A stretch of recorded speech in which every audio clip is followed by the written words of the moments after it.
Hey guys and welcome back to my channel. This is part 4 of What If Naruto Was the Black Dragon of Apocalypse in Fairy Tail. Before we begin, don't forget to like and subscribe for more amazing content, and also go and support the author, link in description. The spectators were waiting anxiously for today's games to begin.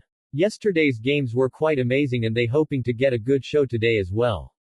There were some slight altercations. Mermaid Heel had 2 new members replacing Beth and the cloaked girl for the team. One was a short green-haired girl that wore a burgundy swimsuit called Brandish Mew.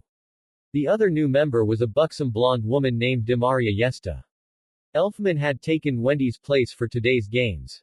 The last change was the Pumpkinhead referee was not present, which meant that Chapati would be one of the announcers along with being the referee for the games today.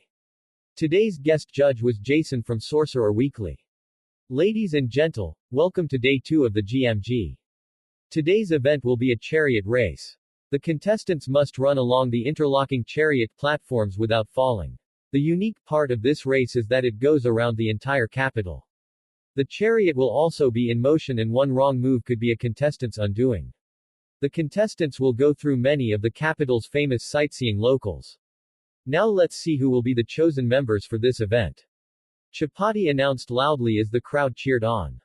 The chosen members were Risley for Mermaid Heel, Natsu for Fairy Tail A, Gajiel for Fairy Tail B, Sting for Sabretooth, Bacchus for Quattro Cerberus, Kurohibi for Raven Tail, Ichia for Blue Pegasus, Yuka for Lamia Scale. You'll gonna be eating my dust, Gajiel, Natsu said confidently. Gajiel scoffed. We'll see about that salamander, he retorted. This gonna be fun, Sting said. Myself or Orga would have been a better choice for this event, Dobengal said in exasperation. Rogue simply sighed. You know Sting. He won't listen to anyone when he makes up his mind. Especially if it involves Natsu, he said. Well, at least we'll in the lead, so one loss won't do much to our standing, Dobengal reasoned. Now everyone, let the events of day 2 begin. The event was rather straightforward as everyone focused more on getting through the chariot than attacking one another. Well, for the most part, anyway. Natsu and Gajiel were neck and neck in second and third place. Kurohibi was currently in the lead. Yuka, Ichia, and Risley were just behind the 2 Dragon Slayers.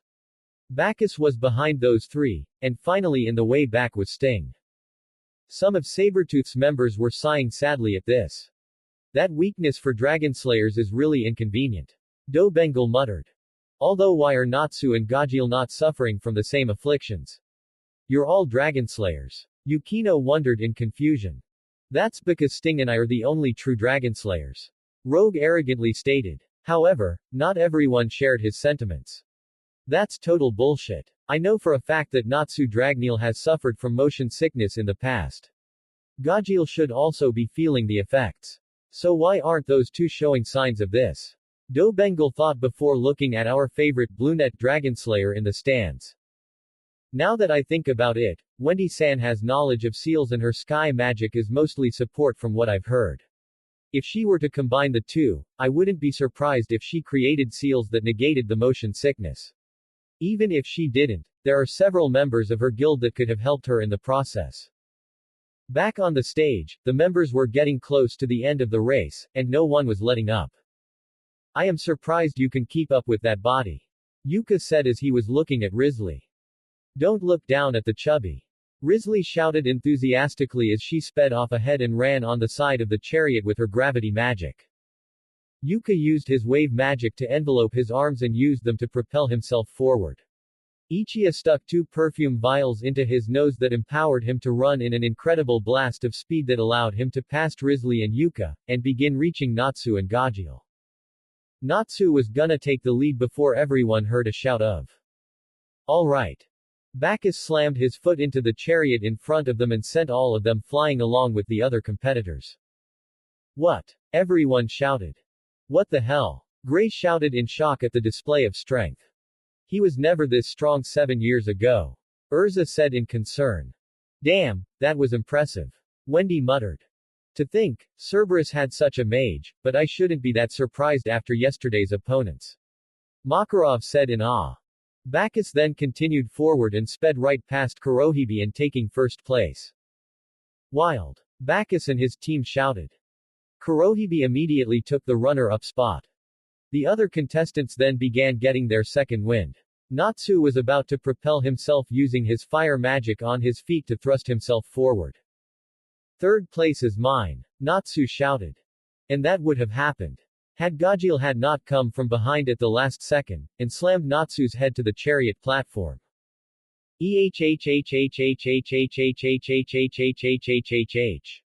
Everyone shouted again. Gajeel, what the hell? Gray roared. Why did you do that? Lucy shouted. Sorry Salamander, but we both agreed to not hold back against one another, and that includes events. See you later, he said as he sped off. Gajeel took third place for Fairy Tail B. What an unexpected turn events for the games. Well, they did say that in yesterday's games. So cool. That was cold, but true. Gildarts said with the rest agreeing. Risley took this opportunity to get up and get the fourth spot. Yuka and Ichiya were about to move forward as well. Boom. If the two had not been sent back by a giant tower of fire. It's about time. Flamebrain got up.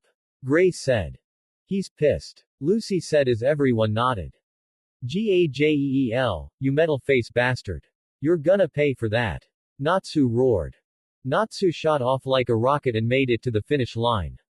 Finally, the last contestants made it to the finish line and the final tally was Quattro Cerberus, 10 points. Raven Tail, 8 points. Fairy Tail B, 6 points. Mermaid Heel, 4 points. Fairy Tail A, 3 points. Blue Pegasus, 2 points. Lamia Scale, 1 point. Sabretooth, 0 points. Well, at least he's not in last place like he would have been without Wendy. Gray said. No kidding, those two owe Wendy a few baskets of sweets. Urza said. Currently Gajeel and Natsu were butting heads for Gajeel's cheap shot. You got something to say to my face, metalhead. Natsu said. Yeah, you suck and let your guard down. Wendy could kick your ass. Gajeel retorted back. You wanna go? Natsu shouted back. Then both got their heads slammed to the ground by Urza and Mirajan.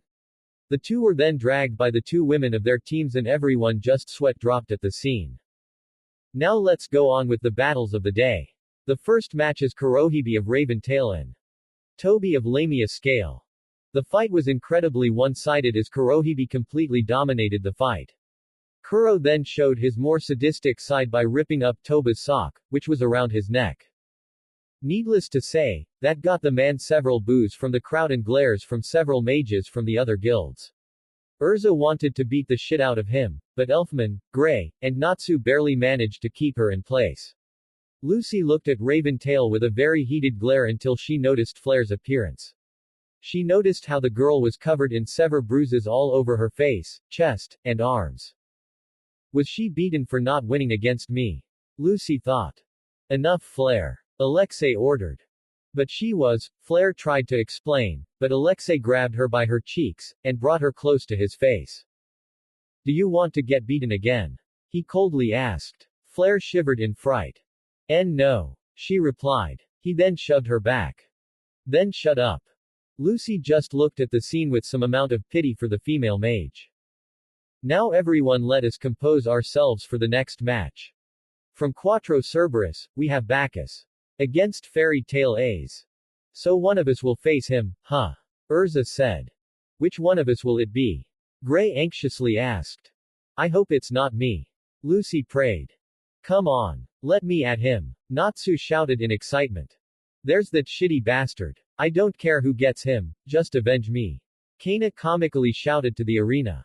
Wakaba and Macau did their best to keep her from jumping off to the arena. Come down, Kana. You make it sound like you were murdered. Wakaba said as she retrained Kana with the help of Macau. Gildarts, help us out here. The middle-aged fire mage shouted to the ace of the guild. Someone beat that bastard for touching my Kana-chan. He shouted in comical fury.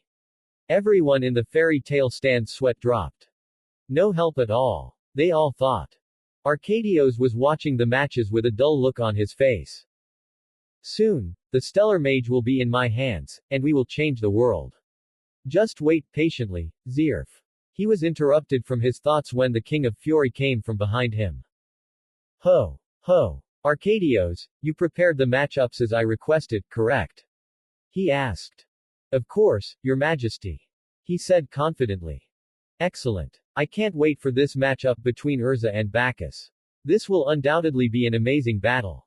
I hope Hisui Heim will enjoy the spectacle. Arcadios's eyes widened when he heard this from the king. He shouted as everyone looked at him. What's wrong, Arcadios? The king asked. Did you say Urza? I arranged for Arcadios before Chapati voice was heard throughout the stadium. Elfman. Chapati shouted with Elfman's eyes widening in shock. Oh. Several members shouted. What was that? The king shouted in shock. Elfman. His team shouted in surprise. Elf Neeson. Lissana muttered in concern. It's all over. Wakaba and Macau said in unison. Smack. Both were now cradling their heads as Lissana glared at the two. Don't you dare say that so easily. Watch, my brother is gonna show you all wrong. She said, confident in her brother's abilities. Be careful, Elfman. Hit hard and fast. Show them the fruits of your training. There is only one path for us. Victory. Urza encouraging said to Elfman. Yeah, I'll show you all what kind of man I am. Elfman shouted in confidence. What the hell is this? I wanted to see Bacchus vs Urza. The king comically shouted to Arcadios. My apologizes, Your Majesty. I made a mistake. He pleadingly said to his king. This better be a good matchup, Arcadios. The king said, still fuming he did not get the matchup he wanted. Please put on a show. Arcadios silently pleaded. Elfman and Bacchus are at a standstill in the stadium. Ready to lose. Bacchus confidently told his opponent. Elfman glared in defiance. I'm gonna make you eat those words. He said. Let the second match begin. Meanwhile within the stadium. Elsewhere, Wendy is walking back to the stands after taking a small bathroom break. As she was walking close to the guild's infirmary, she paused when she smelled an unfamiliar scent.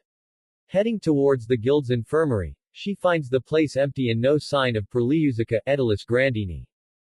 However, she picks up several different scents in the room. Something's wrong. She dashes out of the room and follows the scent. She soon discovers the scent leading outside. She quickly finds the exit and finds herself running across a long bridge, and halfway across the bridge were several goons with Perliusica, and 3 others hostages. Get those assholes, Wendy. Wendy did not have to be told twice as she dashed forward. Stop where you are. She shouted. The goons in the front flinched as they turned to see the Sky Dragonslayer on their tail. Shit, we've been caught. One goon cursed. Another moved forward in front of the other. We have a mission to complete. Failure is not an option. The goon said as he took out a pair of revolvers. He pointed them at Wendy and fired, but missed thanks to her Fuapo. Wendy looked at the smoking holes on the floor. That wasn't magic. She said out loud. You're right. You should know that only 10% of the world's population has magic, and these years you fairy tale mages were gone. We regular humans began advancing in technology, so we don't need to rely on you mages. Wham! The man was cut from his explanation when Wendy suckered punched him in the chest, and easily knocking him out. I appreciate that exposition, but damn, did you leave yourself open. I just couldn't ignore the opportunity. She said with a cheeky grin. You bitch, why did you do that? You're supposed to wait for us to finish our conversation before attacking us again. One of the remaining goons said. Wendy just looked at the man as if he was stupid. Which in all likelihood he was. This idiot did not just say that, she thought. Yeah, he did. Dark replied.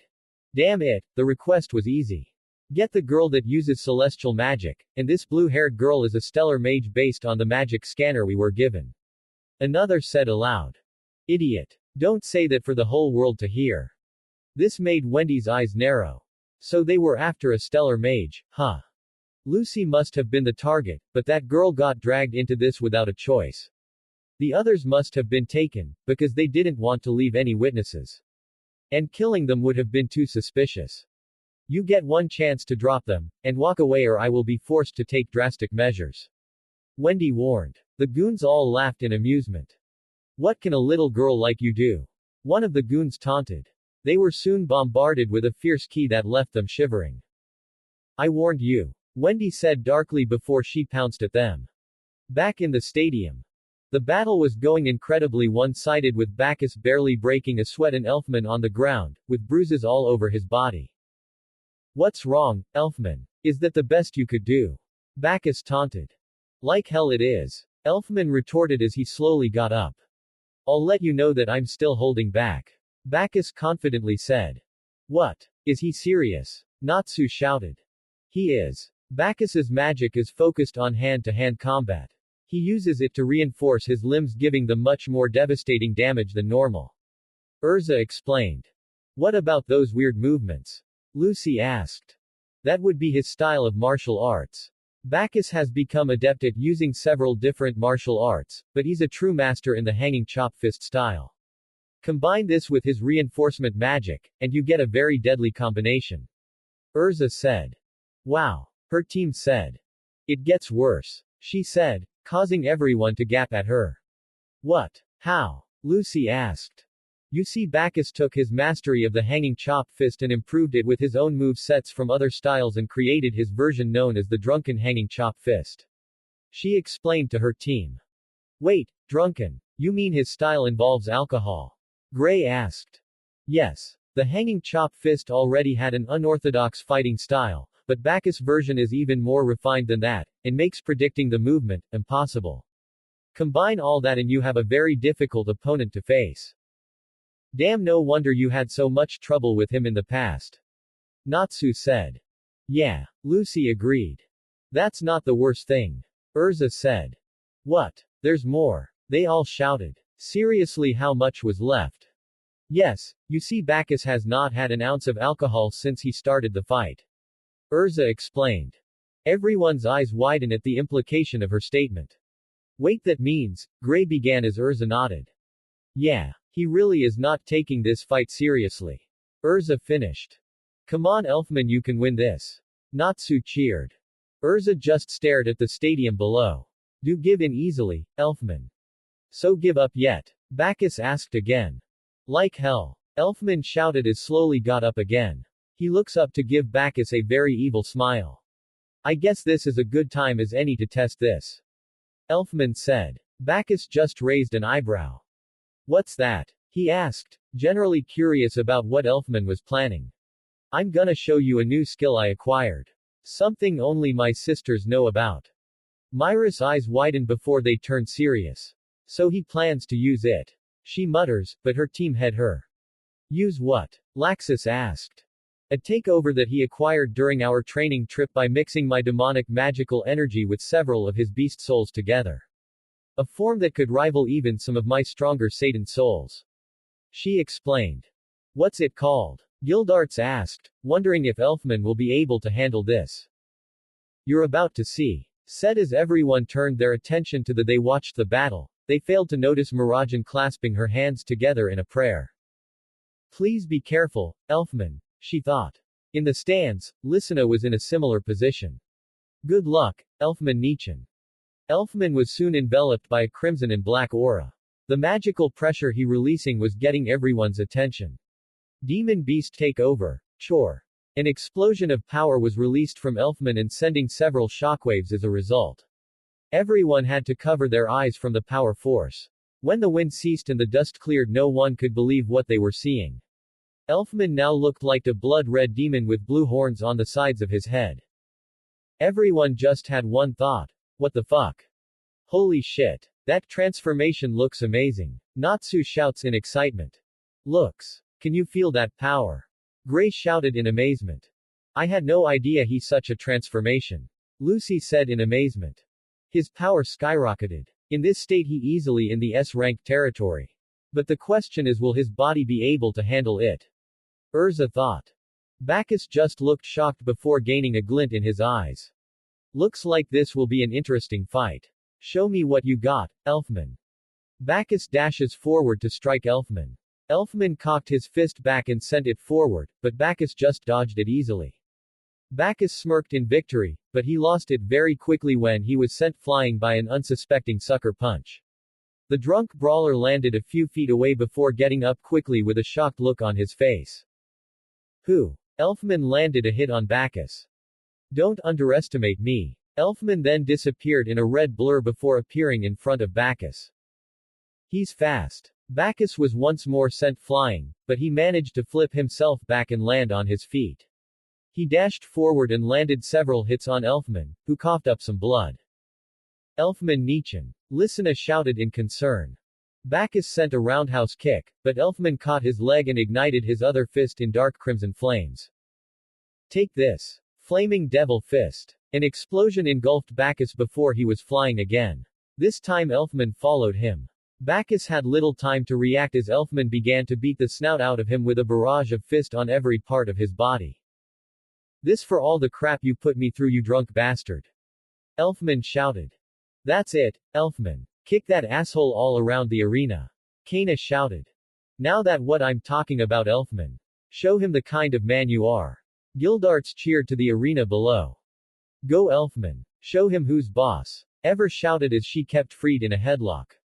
I can't breathe. Fried whizzed out. Hurry up Elfman. End this soon. Mirajan muttered in concern. All her teammates that heard her, then looked at her in confusion. What do you mean? Gajil asked. Yeah, you seem worried. Laxus inquired. Mirajan sighed. Elfman can't hold on to that form for a very long periods of time. It puts too much stress on his body. Last time he maintained the transformation for too long caused him to be bedridden for a week. He's reaching his time limit very soon now. Everyone cursed. Shit, what a double-edged sword. Gajil swore. Bacchus is struggling. Lubbock commented in concern. He still has his ace. Bulat said with confidence. Let's hope that's enough. Agil replied back to his leader. Bacchus was once more sent flying back and landed next to his gourd of sake. Elfman was breathing heavily, his body aching from maintaining the transformation. I can't hold out much longer. I need to end this soon. Elfman thought. I see, so that's what this was about. You can't handle that transformation for long. So you were hoping to end this soon. Bacchus was now on his feet again. Well, sorry to burst your bubble, but this won't end so easily. He said. Bacchus then took the gourd before drinking every ounce of sake in it. He drank it all. Lucy shouted. Now the real challenge begins. Urza said. Bacchus got his second wind as he dashed in a burst of speed and landed a devastating punch into Elfman's gut. Elfman coughed up some blood before he was sent flying back. That was 7 hits, even though it only looked like 1. Urza thought. Bacchus got above Elfman and delivered an axe kick on his head. Wanna quit yet? Bacchus taunted as he grabbed Elfman's tail. Elfman put his palm in front of Bacchus's chest. I haven't even begun to fight. Devil wave. Bacchus was sent back by a red wave of energy, and flinched from the burns on his body. Bacchus just smirked in excitement. That's what I'm talking about, Elfman. Bacchus then dashed in close and delivered 10 harsh blows to Elfman's body. Elfman grabbed onto him, but Bacchus just ignored this and continued to wail on him as Elfman coughed more and more blood like a waterfall. Elfman. Many of his guild shouted. This is bad. Gray said. What are you doing, Elfman? Urza thought. Come on Ni-chan, you can do it. Lysina thought. Elfman. Mira thought. What's the matter, given up so soon? Elfman just gave a malicious smirk as he began to glow crimson. Bacchus' eyes widened, but it was too late to move. Devil explosion. Elfman shouted as a gigantic crimson explosion enveloped the two mages. Oh my. Elfman self-destructed, taking Bacchus with him. Who will be the last one standing? Both guilds were concerned for their respective members. As the smoke cleared, everyone saw that Elfman was back to his base form and on his knees, huffing heavily as the heavy damage he'd received took its toll on his body. While Bacchus had serious burns on his chest and arms. Not bad, Elfman, but I win this. Bacchus commented as he was on his feet again, although wobbling slightly. Elfman slowly got to his feet once more, much to Bacchus's and the audience's amazement. Not yet, I got one transformation left to fight you with. He roared in defiance. Bacchus just chuckled. Nothing you have will save you. He shouted as he charged at Elfman. Beast, take over. Useless. Bacchus shouted as he landed 7 hits on Elfman. Ha what? Bacchus was about to boast until he saw gashes and bruises all over his arms. What the hell happened? He looked back and was shocked at Elfman's new form. Lizardman. He muttered as he was clad in dark green scales that were covered in sharp spikes. Elfman had something like this. Urza thought in shock. Damn, that's cool. Natsu said. Amazing. Gray said. Oi Bacchus. Let's settle this. Your arms are my body. Let's see which one lasts longer.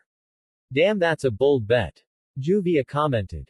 Come on Elfman. Lysina muttered. Bacchus couldn't help it as he began to laugh.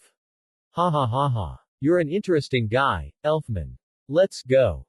Bacchus delivered an onslaught of fists against Elfman as the takeover managed to take the hits as he saw Bacchus flinched as his fists impacted the hard surface of his body. After a few more minutes the two ended up on their knees as both were drenched in sweat as Elfman's transformation finally disappeared.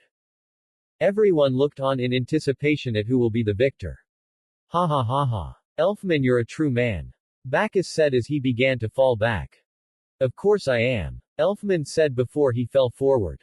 The two fell down onto the ground, not having any strength left to stand. The battle is over. This match is a draw. The crowd roared in approval at the amazing fight. I apologized for the indecisive fight, Your Majesty. Arcadios apologized. Nonsense, that was spectacular fight, Arcadios. I hope Hisui Haim enjoyed it as well. The king said. I am glad you enjoyed the match. Arcadios said in a pleased tone. Although, please make sure to listen carefully, Arcadios. Arcadios and the knights with him had to sweat drop at that. Yup, Arcadios was still gonna take shit for his slip up. Of course my king. Arcadios said in an embarrassed tone. That was an awesome fight, Elfman. Wendy said as she saw the result of the fight near the very top of the stadium. Great, now that Big Oaf will be stuck in the infirmary. Perliuzica said in an annoyed tone. Are you okay, Grandini? Wendy asked in concern. I told you not to call me that. Perliuzica snapped. Wendy just got a smile on her face. But why not? You like it, she said in a cheery tone. No I don't. Wendy's smile seemed to get bigger. That smile says otherwise. Wendy teased as Perliuzica blushed. Moving on, what do we do with these 3? Wendy looked at the 3 unconscious captives. I don't know. Those goons said they were sent by Raventail to capture a stellar mage. Perliuzica frowned. Meaning they were after Lucy. Hopefully those rune knights will get answers for us. I hope so. But why am I still feeling something is off?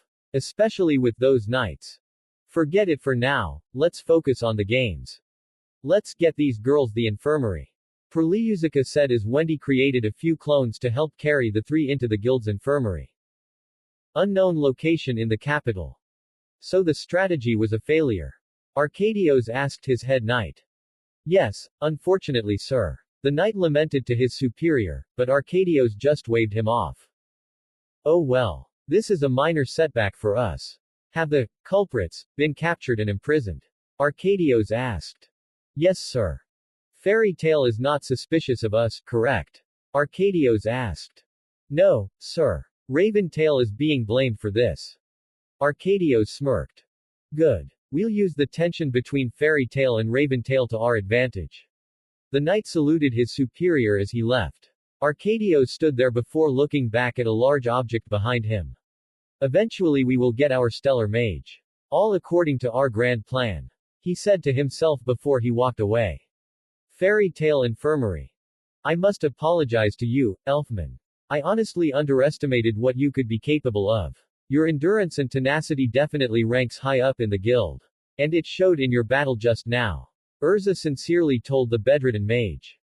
Wow, Urza complimented him. Lucy exclaimed. Considering his performance, he deserves the praise. Grace said. That was an awesome fight, Elfman. Wendy cheerfully said. I just wish I could have won. Elfman muttered as he slightly adjusted himself on the bed. Relax, Elfman Nichan. You still did an amazing job. Your strength is one of your most redeeming qualities. Lysina praised. Natsu comically giggled.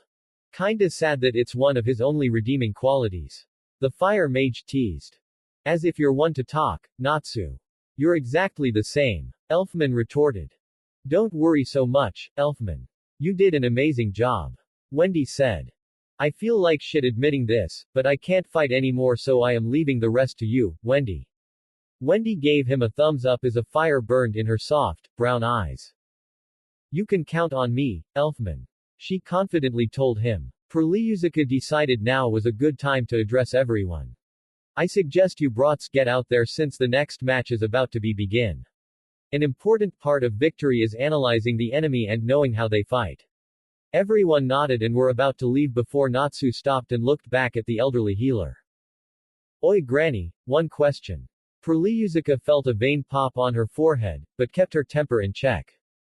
What do we do about those three? He asked his jetser to the three other beds being occupied. One by a girl in her early to mid-teens with blue hair in a low bowl cut style. She honestly looked like an older version of Wendy. The second looked like a young woman with long brown hair wearing Indian-style sari clothes. The last occupant looked like a cartoonish, yellow bird. For now, they'll stay with the guild. Those goons were after a stellar mage, and a celestial spirit mage falls under that category. So they were after Lucy, but caught this girl and her companions due to bad timing. Gray questioned. Hopefully they'll wake up soon. Wendy said. The drug used on them will last a few more hours, so we'll have to patient. Wait, why aren't you still out? Natsu asked, and Perliusica just scoffed at that notion. Please, I know my toxins and herbs. Countering it was child's play. However, it seems they will be out for much longer due to the stronger doses given to them. So who's staying to watch them? Gray asked. That's when Freed, Evergreen, and Bixlow stepped up. Nothing to fear, the Thunder Tribe will keep guard of them. Freed confidently said. My runes will make sure only those of our guild will enter. This place won't get attacked a second time. Bixlow said. Everyone nodded as they left the room. Elfman grunted before looking at Evergreen. Sorry for being a burden. Elfman told the three, though he was looking at Evergreen. HMPH, idiot. Couldn't you have come up with a better battle strategy? Freed and Bixlow then got evil grins as they looked at one another. They discreetly shoved Evergreen, which ended up with her on top of Elfman. Both gained atomic blushes. Now, Evergreen. The injured should be allowed to sleep. Freed lectured. Perhaps you like to cuddle with him, to keep him company. Bixlow teased. Stop screwing with us, assholes. They both shouted. Perliusica sighed at all the noise. Man, Raventail has no shame in their dirty tactics. Gray muttered. Worst part is that we can't prove anything at the moment. Lucy sighed in frustration. At any rate, we need to be cautious at day and at night. Urza advised her team. As they continued to walk, Wendy was in deep thought. Wendy. Said girl turned to Natsu. Yes. Do you have any siblings? Wendy blinked before she tilted her head at the question, while the rest of the team looked at pink-haired fire mage, strangely. Why do you ask? She asked, curious at why Natsu would ask that question. Well, the teenage girl looked a lot like you. I was just wondering if you have siblings that your dad may have mentioned. He explained. Actually, I have two half-sisters that my daddy told me about. Wendy said, and the eyes of her team widened. Really? They shouted as Wendy nodded in confirmation. Do you know who they are? Wendy gave a wide cheeky grin. Secret. Wendy teased as she emphasized every syllable. Ah, come on Wendy, at least throw us a bone. Natsu whined. Gray just smirked at his rival. So you admit you're just an annoying dog. Gray teased as Natsu glared at the ice mage. Shut it, Elsa. Natsu growled. Wendy giggled and decided to give out a hint. I will tell you that my sisters are people you've already met and know very well. This just made her team get questioning looks. Wait Wendy, you have two sisters, right? Natsu asked as Wendy nodded. But does that mean? My father has been married more than once. Yes. Wendy said. Wait, are you the youngest? Wendy sighed. Oh boy, that was a conversation that she did not want to have right now. Not exactly. It's really complicated. So please just drop it for now. The others decided not to press their luck and respected Wendy's wishes, but Natsu sometimes can't take a hint. Wait, if your dad has had more than one wife, that means he has a har. Natsu. I would appreciate it if you stop asking questions for now. And to answer that last question, yes. Natsu blushed at the implication of that question. Everyone else looked confused. What was that about? Listener asked. Natsu shook his head. Forget I said anything. Everyone was confused, but shrugged it off as something between Wendy and Natsu. Besides, she'll tell them when she's ready. Alright, let's get to the stadium and watch the match. Urza told them as they walked out to the team stands. Once the team reaches, they see that the match is between Murajan and Jenny. They were about to cheer for Murajan until they saw what the fight entailed and their jaws dropped. Both contestants were just wearing scanty bikinis and posing in very erotic positions. Apparently this was due to a special rule since both of them were models for Sorcerer Weekly. It allowed the match to be turned into a swimsuit contest. Needless to say, it was complete bullshit to get the two attractive women into bikinis, but the crowd loved it, well, majority of the male crowd, but that's irrelevant, and that's all that mattered. Eventually the two reach a standoff. You're as tough as always, Mira. Jenny said. I can say the same to you. Mira replied. Jenny then smirked. How about we make these finale a bit more exciting with a bet? Mira looked intrigued. Oh, sure, why not? It sounds like fun. What's the bet? The loser has to pose naked in Weekly Sorcerer. Jenny dramatically exclaims. EHHHHHHHHH. As several people fainted due to blood loss from their noses. Mira just smiled. Sure, why not? What kind of ridiculous wager has been made on this match? This is my victory, Mira. Jenny confidently said. Suddenly, Jenny was covered in a golden light. When the light ceased, everyone saw Jenny covered in magenta-colored armor. Machina Soul, Magenta Warrior. Murajan was smiled as she was enveloped in a dark violet aura. Satan Soul. Murajan appeared in her basic Satan Soul. The two dashed and collided with one another at the center. Sparks, dust, and wind flew everywhere. From swimsuit show to combat. Who will remain standing? The two separated before both disappeared in a flash and collided in several different areas of the arena. The only time the civilians could see the two is when one of them landed a hit on the other. Mira landed a right hook. Jenny would land a kick in Mira's gut. Mira slams her in the head with an axe kick, and Jenny would get a roundhouse kick on Mira's face. Mira lands a double-handed hammer strike on her head, and Jenny pile drives her into the arena. This is how the fight went on. Each girl landed a hit before the other retaliates back, and then an equal exchange of fists and kicks. Neither girl was willing to letting the other win this match. Damn, look at them go. Gajil said. I never thought Mira-san was so amazing. Juvia commented in awe at her fellow teammates' performance. Looks can be deceiving. There's a reason she's one of our S-rank mages. Laxus said, confident in Mira's performance. Yeah, the she-devil of fairy tale shows her fangs. Gildarts said with a smirk. Hopefully it'll be enough to win this. Jenny doesn't seem to be someone to underestimate. Mistogan commented as everyone nodded in agreement. Now this is a fight I was waiting for. Natsu shouted in excitement.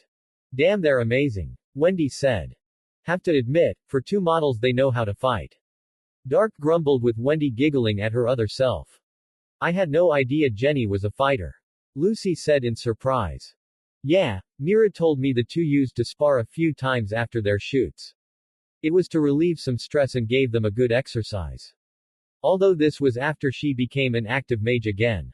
Urza explained. Back the arena, the two mages land on the arena a few feet from the other.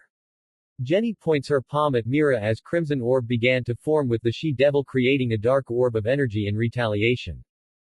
Crimson laser. Evil explosion. The two attacks collided and created a sizable explosion. Crimson missiles. A magic seal formed on Jenny's palm, which sent several missiles with all of them locked at the demon mage. Mira outstretched her wings and went flying. However, the missiles changed their trajectory and continued to follow Mira. Wait, why are those missiles still following her? Natsu asked in confusion. Heat-seeking. Gray said, but Natsu still looked confused. Lucy decided to clarify more. They won't stop until they hit her. She'll have to come up with something to stop those missiles and win this match. She explained. Natsu nodded in appreciation before returning turning gazes to the she-devil still trying to outrun the missiles. Be careful, Mira. Urza muttered. Mira continuously tries to get rid of the missiles, but they just won't give up. It gets worse when Jenny appears in front of a distracted Mira with her forming a ball of red energy. Crimson blast. Jenny shouted. The explosion sent Mira to the ground as the missiles were about to land her.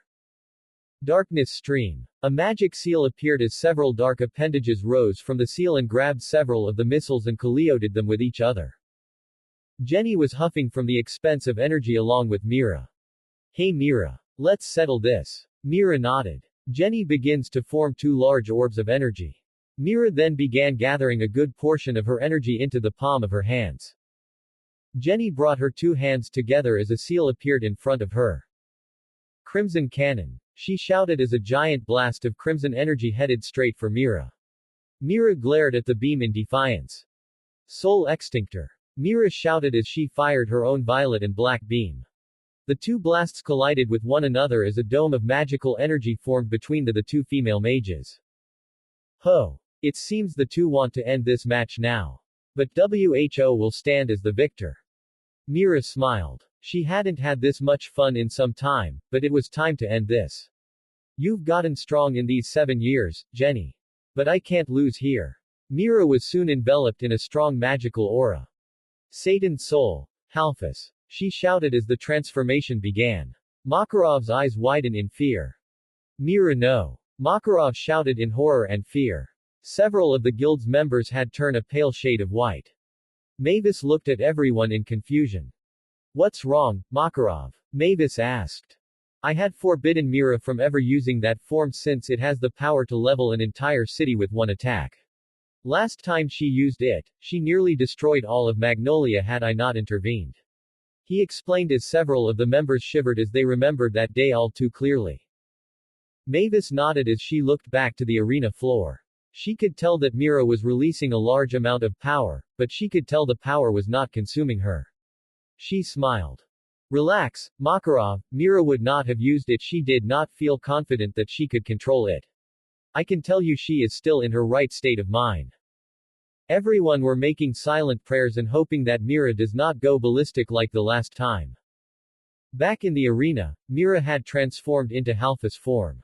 Once the transformation was complete, the soul extinctor seemed to double in size, and was pushing Jenny back. Time to end this, cosmic beam. Mira shouted. The beam transformed from a spiral of black and purple energy to a beam of white, blue, and violet energy that's twice the size of the supercharged soul extinctor. The cosmic beam slammed into the dome and sent it flying into Jenny. Jenny could not even utter a word as she was engulfed in a massive explosion. When the smoke cleared, Jenny was down. There you have it, Jenny is down. Mirajane Strauss is the victor. Mira changed into her regular form as she sent Jenny a teasing smile. I look forward to your naked campaign, Jen. She cheerfully said. No. Jenny screamed comically into the sky. Damn, that was amazing. Gajiel said. See, this is why you don't mess with her. Ever. Laxus warned everyone. Understood. Mistogan uttered. I never knew Mira could be this strong. Lucy said in awe of Mira's power. And to think that wasn't even her strongest Satan soul. Urza said with a smirk. Good job, Mira-san. Juvia happily told the approaching Mira. I feel like I showed my inappropriate side too much. She bashfully said. It's good to leave the best for last. Gildarts said with a smirk as Mira giggled. Then she noticed how quiet Mistogan has been. Something wrong, Mistogan? She asked politely. Nah, he's just keeping in character. Laxus said. Mira nodded with a smile. I see. It's near the end of the second, and still nothing. What's going on? Up in the stands of Mermaid Heel, Sela had not taken her off of Mira since she entered the arena. Risley and Brandish saw this and sent Sela teasing smirks. I see you're interested in the Mira girl, Sela. Sela gained a healthy pink blush on her cheeks. What? No. She shouted in denial. I think you two could make a cute couple. Brandish commented. I wonder if this to make our mistresses a little jealous. The cloaked girl wondered out loud. Brandish got a wide grin. That would be bold move for the shy bookworm known as Sela. Risley teased. Maybe she's read some kinky stuff in her spare time. Brandish giggled out. By now Sela was turning a crimson shade of red as steam was coming out of her head and ears. Now. Brandish. Risley. Stop teasing her. Demira said with some authority. Thank you, Demaria. Sela said in appreciation, although she missed her smirk. Besides, we all know she wants to join the harem our mistresses are in with their husband. The crimson blush immediately came back with a vengeance. Damn it, Demaria. Sela shouted in embarrassment. Ah, but you told me you had a huge crush on their husband and were hoping to join them one day. And looks like you want that Mira girl to join you too. Demira teased. Sela was just about to faint until the cloaked girl and Kagura caught her. Kagura looked up with a stern glare, but nobody missed the amused smirk that was on her lips. Alright ladies, enough with the teasing. We don't want her getting all flustered in the arena due to her love daydreams, right? She said as her smile got bigger. Everyone giggled as Sela just gave them a glare, but it looked too cute due to the blush. So she did the next best thing, and turned her head. HMPH. You're all mean friends. She muttered, before Risley, Brandish, and the cloaked girl gave her a group hug. Oh come on Sela, you know we love you. Risley reassured to the embarrassed demon mage. Mean friends. She pouted cutely. Everyone just giggled at her silliness. Now that's the Mira I remember. Strong as hell. Natsu exclaimed. They really upped the stakes with that fight. Grace said, but Urza just shrugged her shoulders. It's Myra's way of showing she enjoys a good beat down once in a while. Urza said. It's the thing we're known for the most. Wendy commented, while Lucy nervously laughed. I don't think that's a good thing be famous for. Lucy said. The final match will be Mermaid Heels Kagura Mikazuchi and Sabertooth's Yukino Agria. You better win this Yukino, since we had one idiot fail already, you can't fail. Orga warned, while Sting glared at him for the jab. Sting-sama was just unlucky that the event involved transportation. Yukino said as Sting nodded in appreciation. Putting that aside, Yukino. You know what's expected of you? Sting asked her. Yes, in Sabertooth, nothing is more important than victory. She was about to walk forward until Dorganball grabbed her shoulder. Yukino, while victory is important, don't let it cloud your judgment. Do not underestimate your opponent. Understand? He warned the white-haired mage. Yukino was taken back by the warning, but nodded in appreciation. Hi, Dobengal-sama. She to the ninja mage before walking into the arena. Orga scoffed at Dobengal's words. Why tell her that garbage? Orga rudely asked. Dobengal just rolled his eyes at the big brute. I am telling her that, so she doesn't nearly lose like a certain lightning mage. Orga growled. Wanna say something to me? Dobengal just looked at Orga with a bored look on his face. Well bored from what could be seen with the mask on. You're a gigantic oaf that should use that pea-sized brain in your head more often. He calmly said. Orga growled at the masked mage. Why you? Before anything could happen, Rogan Sting held Orga back from doing something stupid. Enough, cool off Orga. Sting roared. Orga continued to glare at Dobengal before scoffing and walking away. Good luck, Kagura-chan. Risley said. Give us at least some entertainment. Brandish said. That Sabertooth girl looks confident. The Sela said. Kagura-chan is stronger. The cloaked girl commented with everyone else nodding. Thanks, everyone. But there is no need to concern. My path is set, and my blade leads me through it. She said as she began walking to the arena. Here's the last battle. Grace said. Since it's Sabertooth, let's observe this fight seriously. Urza informed her team. Everyone nodded. Hi. Wendy and Lucy said. Good luck, Kagura-chan. Wendy cheered in her head. Kagura is one of Mermaid Heel's strongest members. Yukino is relatively new to the guild as this is her first appearance, but she must be formidable to be allowed into the games. Now let the last match begin. Yukino was about to wager her life against her, but decided against it after Dobengal's warning. While she was confident in her powers, she knew nothing on Kagura's and that could cost her dearly. Yukino then took out a golden key from her cloak. Open gate of the paired fish. She chanted. Another celestial spirit mage. Lucy shouted in surprise. There was another celestial spirit mage. Arcadio screamed in his head. One of the 12 zodiac keys. Wendy muttered. What do you think it would look like? Gray curiously asked. It must be something like merpeople, correct? Urza inquired, imaging two humanoids with fish attributes. She said paired, right.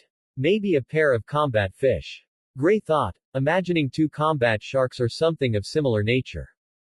Something tells me you've hit the mark, Gray. Lucy said. I hope they're soft and fluffy. Natsu said.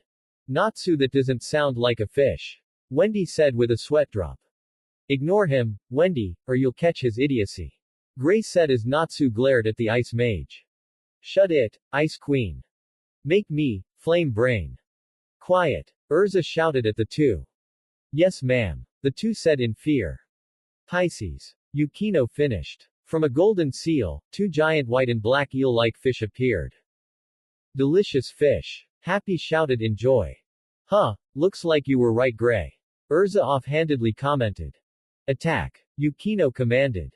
The pair of fish pounced on the swordswoman, but Kagura gracefully dodged the obvious attack and the following ones after it. Oh, Kagura is amazing dodging all of Yukino's attack. How will she respond? Yukino then took out another golden key. Open gate of the scales, Libra. She can summon two gates of the same time like me. Lucy said in amazement. She's a strong mage. Wendy commented. Everyone, especially the males, were loving the sight of Libra. Libra, alter the enemy's gravity. Yukino said. As you wish. Libra responded. Kagura stumbled as the gravity around her increased by at least 10 times. She's a gravity mage as well. Risley said in surprise. Relax, Kagura-chan won't let this stop her. Sela said. Pisces attack. The two pounced on the downed Kagura. The attack caused dust and debris to fly everywhere. Yukino's eyes widen. She looks up to see Kagura high up in the air. Holy shit. She can fly high. Natsu said, impressed at how high Kagura could go. No. Not exactly fly. Urza said. It wasn't a normal jump either. Wendy said. What do you mean? Lucy asked. Kagura must use gravity magic as well. Urza explained. Libra manipulate her gravity sideways. Yukino told her spirit. As you wish. Kagura felt the pull of gravity sent her flying into the statue of the stadium. Pisces attack. Kagura looked up to her attacker, and gained a glint in her eyes. Gravity reversal. The opposite force of gravity nullified the gravity on her. Kagura then turned her attention to the two spirits. Gravity pressure x20. She shouted. This sent Pisces and Libra OT the ground. Awesome, Kagura-chan. Now end it. The cloaked girl cheered. Ah. What an amazing battle. This is epitome of the GMG. The king commented. Kagura landed on the other side of the field. It looks like I have no choice, but to open the 13th key. The 13th key. Lucy shouted in absolute shock. Wait, there are 13. I thought there are only 12. Gray asked in confusion. Yeah, that's how it's been, but my mother told me that there is actually a 13th key. One whose power surpasses all the other 12. But it's so rare and rarely spoken about, I thought Ka-chan just made it up. Lucy explained. This is the end, Kagura. It seems you've run out of luck. Yukino said. Kagura just scoffed at that. Luck. I have not relied on luck since I was a child. I was eclipsed in darkness for most of my life until my mistresses found me and showed me the path I can walk in the light. Now I fight for them and my comrades. Open. Gate of the Serpent Bearer, Ophiuchus. Yukino shouted. A giant black and purple serpent appeared as it encircled around the arena with its enormous body. It was rather frightening sight for most of the normal people in the crowd. To think there would be a mage with the 13th key. Arcadios thought in glee. Holy shit, that's a serpent bearer. It's an actually serpent. Natsu shouted in shock. It's huge. Gray exclaimed in shock. It's strong, but not strong enough. Wendy said. Yup. Dark replied. What do you mean? Urza asked. Watch and you'll see. Was all Wendy said as they turned their attention back to the arena. Archenemy. Beam form. Kagura said as she made a slash motion with her blade still sheathed. There was an eerie silence until. Clank. The serpent was split in half. Yukino was shocked along with everyone else. Archenemy. Dash form. Kagura was enveloped in a black and purple aura and went straight to Yukino. Yukino was sent to the ground with the end tip of the shelf at her neck. Even mermaids can devour tigers on occasion. Kagura said as she looked down at her opponent. I lost. Yukino muttered in shock. The winner is Kagura of Mermaid Heel. Chapati shouted. Kagura looked down at her opponent. If this was a fight with our lives on the line, your life would be mine. She said to the white celestial mage. You're right. My life has no reason anymore. I insulted the name of Sabretooth. My life was the guild's, and I have no right to exist after this insult. My life belongs to you, you may do as like with it. She said. Kagura merely raised an eyebrow at this before nodding. Good to know. We'll talk later. That was all Kagura said before she walked back to her team. Was the saber girl that weak? Or was the mermaid girl that strong? Gray asked out loud. It's a bit of both. Urza said. I don't think Yukino is one of their strongest members. She must be filling for someone else. I could say the same for Dobengal. Wendy added her own theory. So next time, we may see the true strength of Sabretooth. Lucy asked. Wendy shrugged. Maybe. That Kagura will be someone difficult to fight. Even for me. Urza thought to herself. I can't believe my luck. 2 celestial spirit mages and together they have the 12 keys and the 13th gate as well. Things are going much better than expected. Arcadios thought with a maniacal grin on his face. Something is real strange. I didn't feel any of the power that's felt every year, and Ultir has not reported anything on the royal family. This making feel a sense of dread. Mistogan thought as he looked in Wendy's direction. I hope we are ready for whatever Wendy's dad warned us about. Later that night, Urza and Jelil were discussing the events of today's game. You didn't feel any malevolent magical energy today. The magical energy that is reminiscent of Zirf, the same energy that Crime Sorcier has felt every year in the GMG, this time though, we haven't felt anything. Jelil said. That's suspicious indeed. What are your thoughts on this? Urza asked. There are several possibilities. Jelil explained. If the energy is from a person, then it's possible that this year the person has not made an appearance in the capital this year. It's also possible that the person is in Corcus, but is suppressing their magic for some reason. The third possibility is that the person is participating in the games, but has not made an appearance yet. Jelil continued. However, there is also the possibility that the magical energy is from a device or specific location. If that's the case, then it's possible that the device has been deactivated or is constantly on the move. It could also have some kind of filter that cloaks the magical signature. Do you think there's a connection with the gate in Carla's vision? Urza asked. That is a possibility. But that begs the question of what the gate is for and where in the capital it's located. So basically we're at a standstill. Urza said as Jella nodded in confirmation. There was silence between the two. Both were think of where this malevolent energy was and why they have not felt anything in these days. After a few minutes, Urza broke the silence. 5 more days. She said. Jelil hummed. Wendy's dad said in 5 more days he'll reveal the truth about the dragons. I feel like everything about the man and this malevolent energy will be revealed on that day. Are you still suspicious about the man? Urza gave a frustrated sigh. It's kinda hard not to be. He suddenly appears to train Wendy in hell. He teaches Wendy how to kill, then he saved Lucy from her lost. Then last night we find out that he is the Dragonslayer King. I'm just frustrated that the more we learn about him, the more questions I have about the man. Jelil nodded as he could understand Urza's position. Even his partners and himself were weary about the man, but there was one thing he had to ask. Tell me, did you find anything else about the man from Wendy? He asked. The only new news is that he has 2 other daughters, and according to Wendy, we are very familiar with. Jelil just raised an eyebrow at this statement. That's an interesting statement to make. Urza nodded. I'm still trying to figure out what she meant. Are there members in our guild that are related to her, and if so, who? We'll find out eventually. We just have to be patient. Urza nodded. What are going to do now, Jelil? I will focus on that lead on the royal family.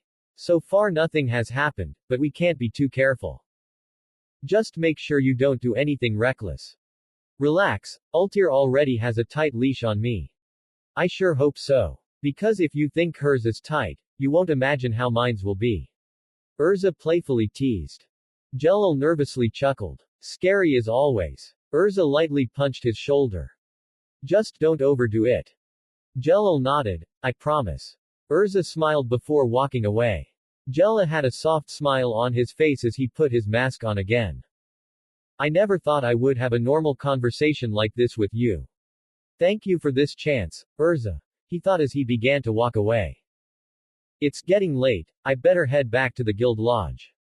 The last thing I need is worrying everyone. I wonder if the banquet has ended. Urza said to herself. Urza suddenly paused before she turned her head to the side to an empty alleyway. She could have sworn she felt someone watching her.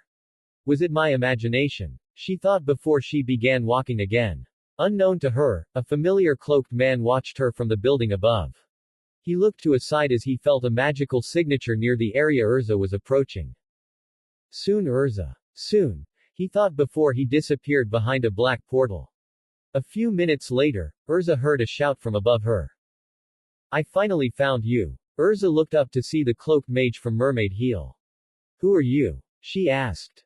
Super strong, right? The cloaked girl replied. Urza's eyes widened in joy. It's been a while, Chan. The female mage replied as she removed her hood, revealing her brunette hair with the top of her head having a pair of cat-like ear appendages. Miliana. Urza shouted in joy. Miliana then jumped and enveloped Urza in a tight hug. I missed you. Miliana shouted. Ahahaha. Miliana. Urza laughed before getting a good look of her old friend. You joined Mermaid Heel. Miliana nodded happily. Yup. I sure did. Miliana happily said.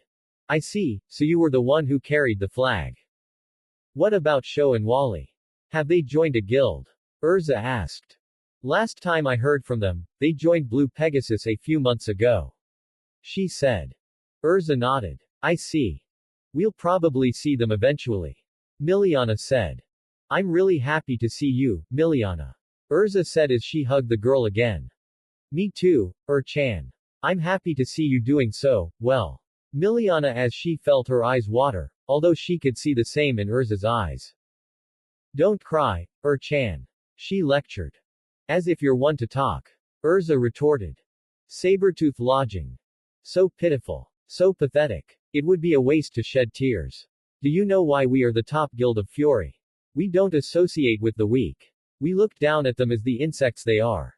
And if they get in our way, we crush with absolute force. To make the skies cry, to make the earth to boil, and the seas to become silent. That is Sabretooth. This was Gemma, the guildmaster of Sabretooth. Sting. Yes, master. Sting said before he was hit by a blast of magical energy. He was sent to the floor hard as his abdomen was smoking from the fierce attack. Everyone looked in shock, but did nothing as Sting groaned in pain. Today you humiliated our guild with that pathetic performance today. I will give you one chance. Fail again and there will be no next time. Yes, master. Sting muttered as he got back up. Yukino. Yes, Moss. Yukino had little time to speak as she was sent flying into the wall. Gah. Everyone looked on in shock. Gemma grabbed her by the throat before slamming her on the floor. She coughed up again just as Gemma slammed his foot into her abdomen causing her to scream in silent pain. You pathetic wench. How dare you give such a humiliating performance today? Because of you, everyone will now begin to look down at our guild. All because of you. Yukino continued to cry in pain as she beaten more and more, while everyone else looked away. All except for one, whose eyes narrowed as his hands curled into fists. When you joined this girl, you said your life belonged to Sabretooth. You told me that if you ever failed Sabretooth then your life was also finished. Everyone's eyes widened as Gemma's fist glowed with power. Since you failed Sabretooth, your life is now forfeited. Now die. As he sent his fist to the downed stellar mage. However, he was shocked when Yukino suddenly disappeared in a flash. What the hell? Many people, including the master, shouted. That's enough, master. A voice said. Gemma turned to glare at the one that intervened. What do you think you're doing? Dobengal. He growled. Dobengal scoffed. Ending this charade of yours. He replied. That girl humiliated this guild. She will pay with her life. Sabretooth must always remain at the top. The girl has ruined that image. Her life must be forfeited as retribution for her failure. Dobengal just shook her head. You truly are a zealous power-hungry fool.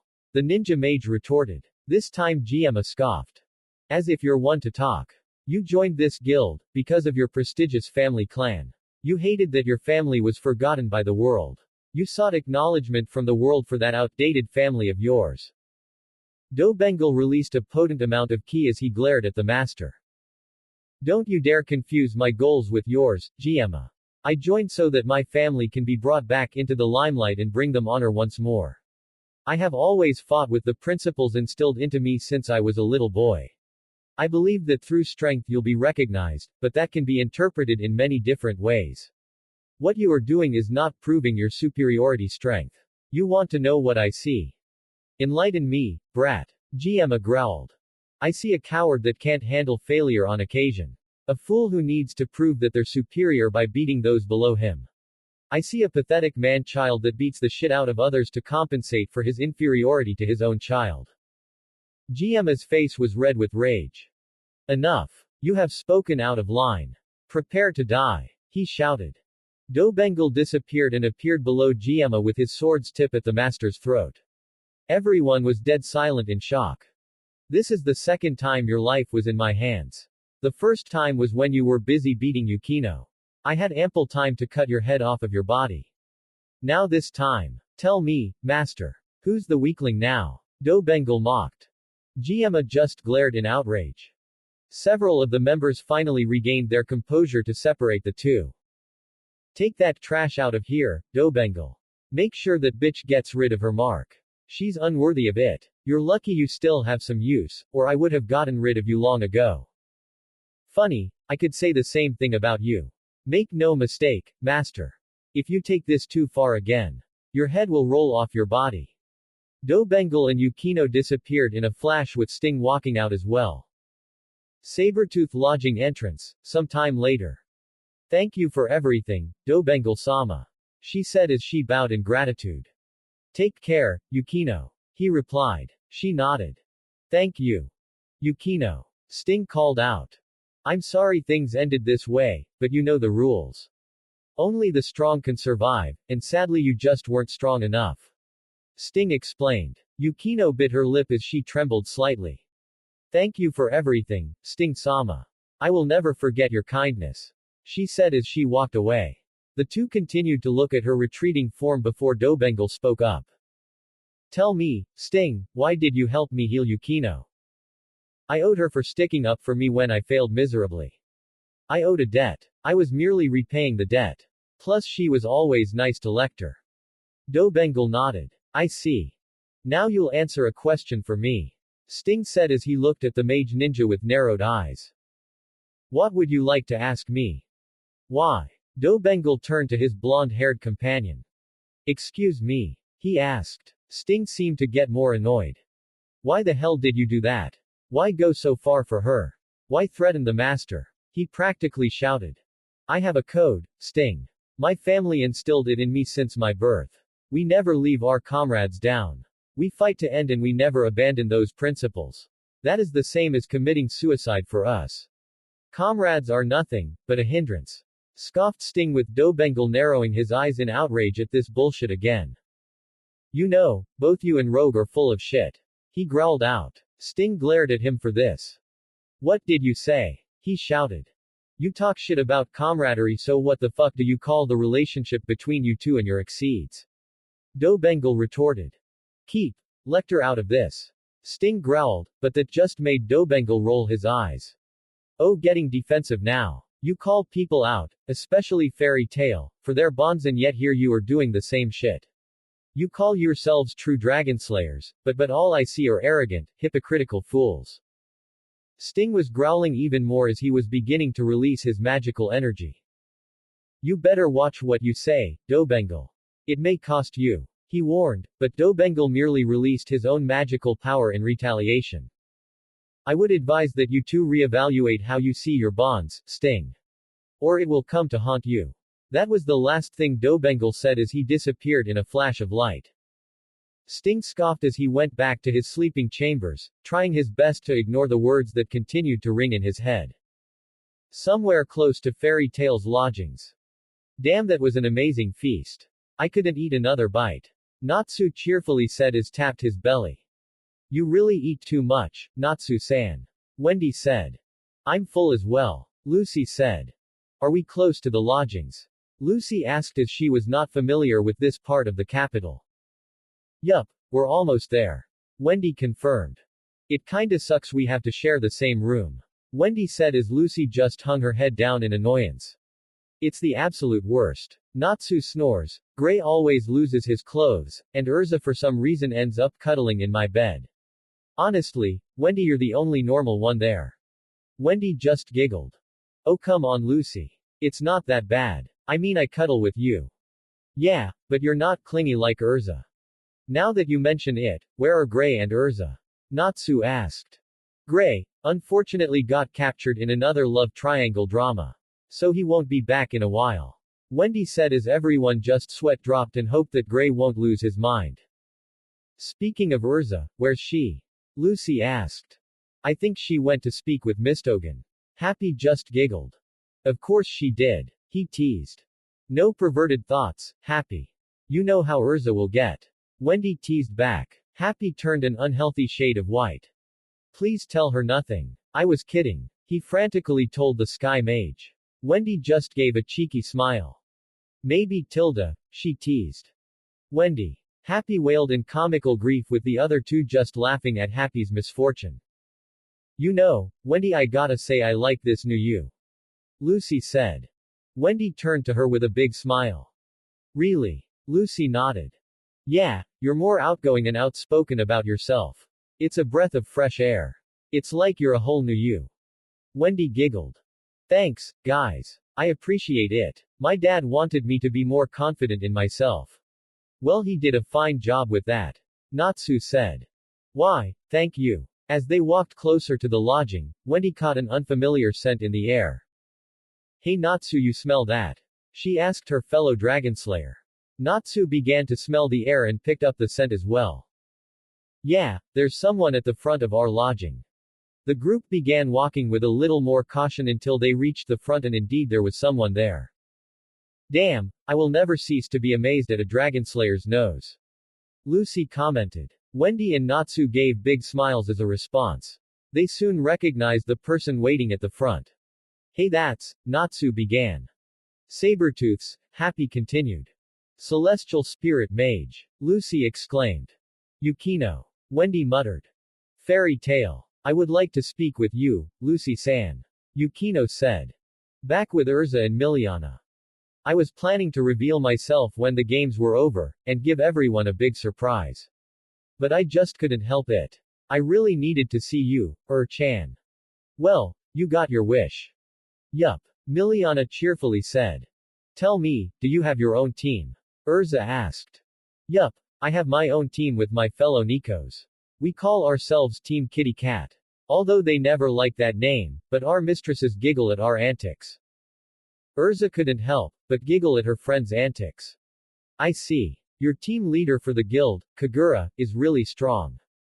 Yeah, she is. If she were to go 100%, I am not sure if even you could handle her. I see. Her swordplay and magic are impressive. Together they make a dangerous combo. Yup. I wouldn't be surprised if you two end up fighting in the tournament. Although, unless it's someone strong, Kagura will never release her blade, archenemy. Urza got slightly apprehensive at the name of the blade. That's a disturbing name for a blade.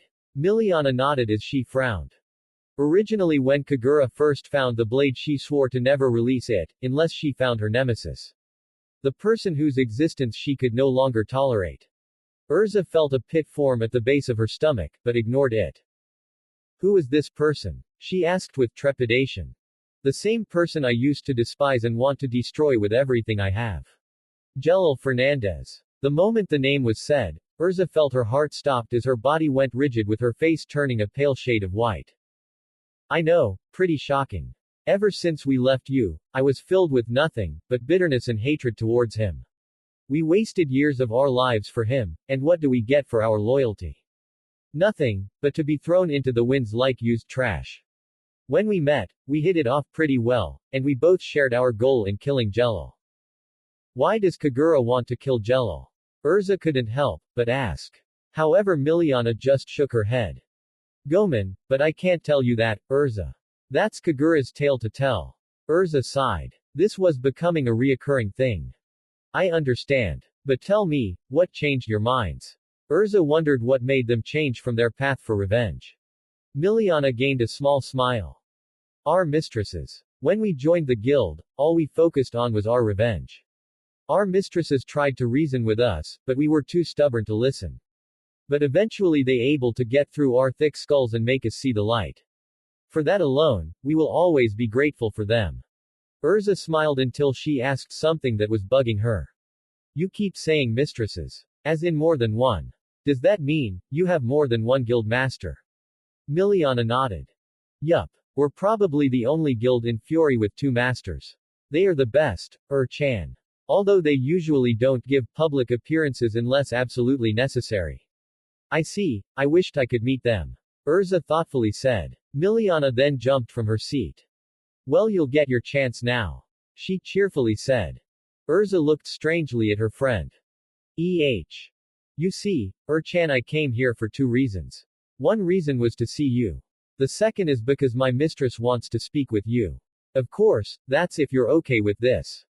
Are you sure? I don't want to intrude. Nonzen. You, Wendy, and Lucy are welcome to our guild, anytime you want. Urza blinked at that. Why would they be welcome to the guild at any time?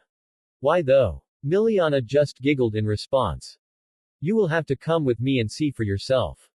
Urza sighed, but decided what's the worst that could happen. Alright, let's go, she said. Little did Urza know was that this one talk would change everything she knew about herself. Mermaid Heel Lodgings. Hey Kagura-chan. Where is everyone? Hello, Miliana-chan. Everyone has gotten to sleep already. Now then, have you brought Urza with you? Yup, she's right here, she said as Urza came in. The 2 women politely shook hands and offered small smiles to one another. Hello, Urza Scarlet. It's a pleasure to meet you.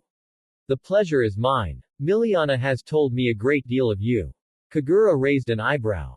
Really? Hopefully nothing, but good things. Urza nodded and gave an amused smile. She truly praises your strength and beauty. Chan. You're embarrassing me, cried a blushing Miliana. The girls giggled in amusement. Now then, Urza, through that door is our mistress. Urza nodded in appreciation. Thank you. As she walked to the door, she was interrupted by Kagura. Urza. The red-haired mage turned to her. Before you say or react to anything, please listen to what our mistress has to say to you. Urza was confused, but nodded nonetheless.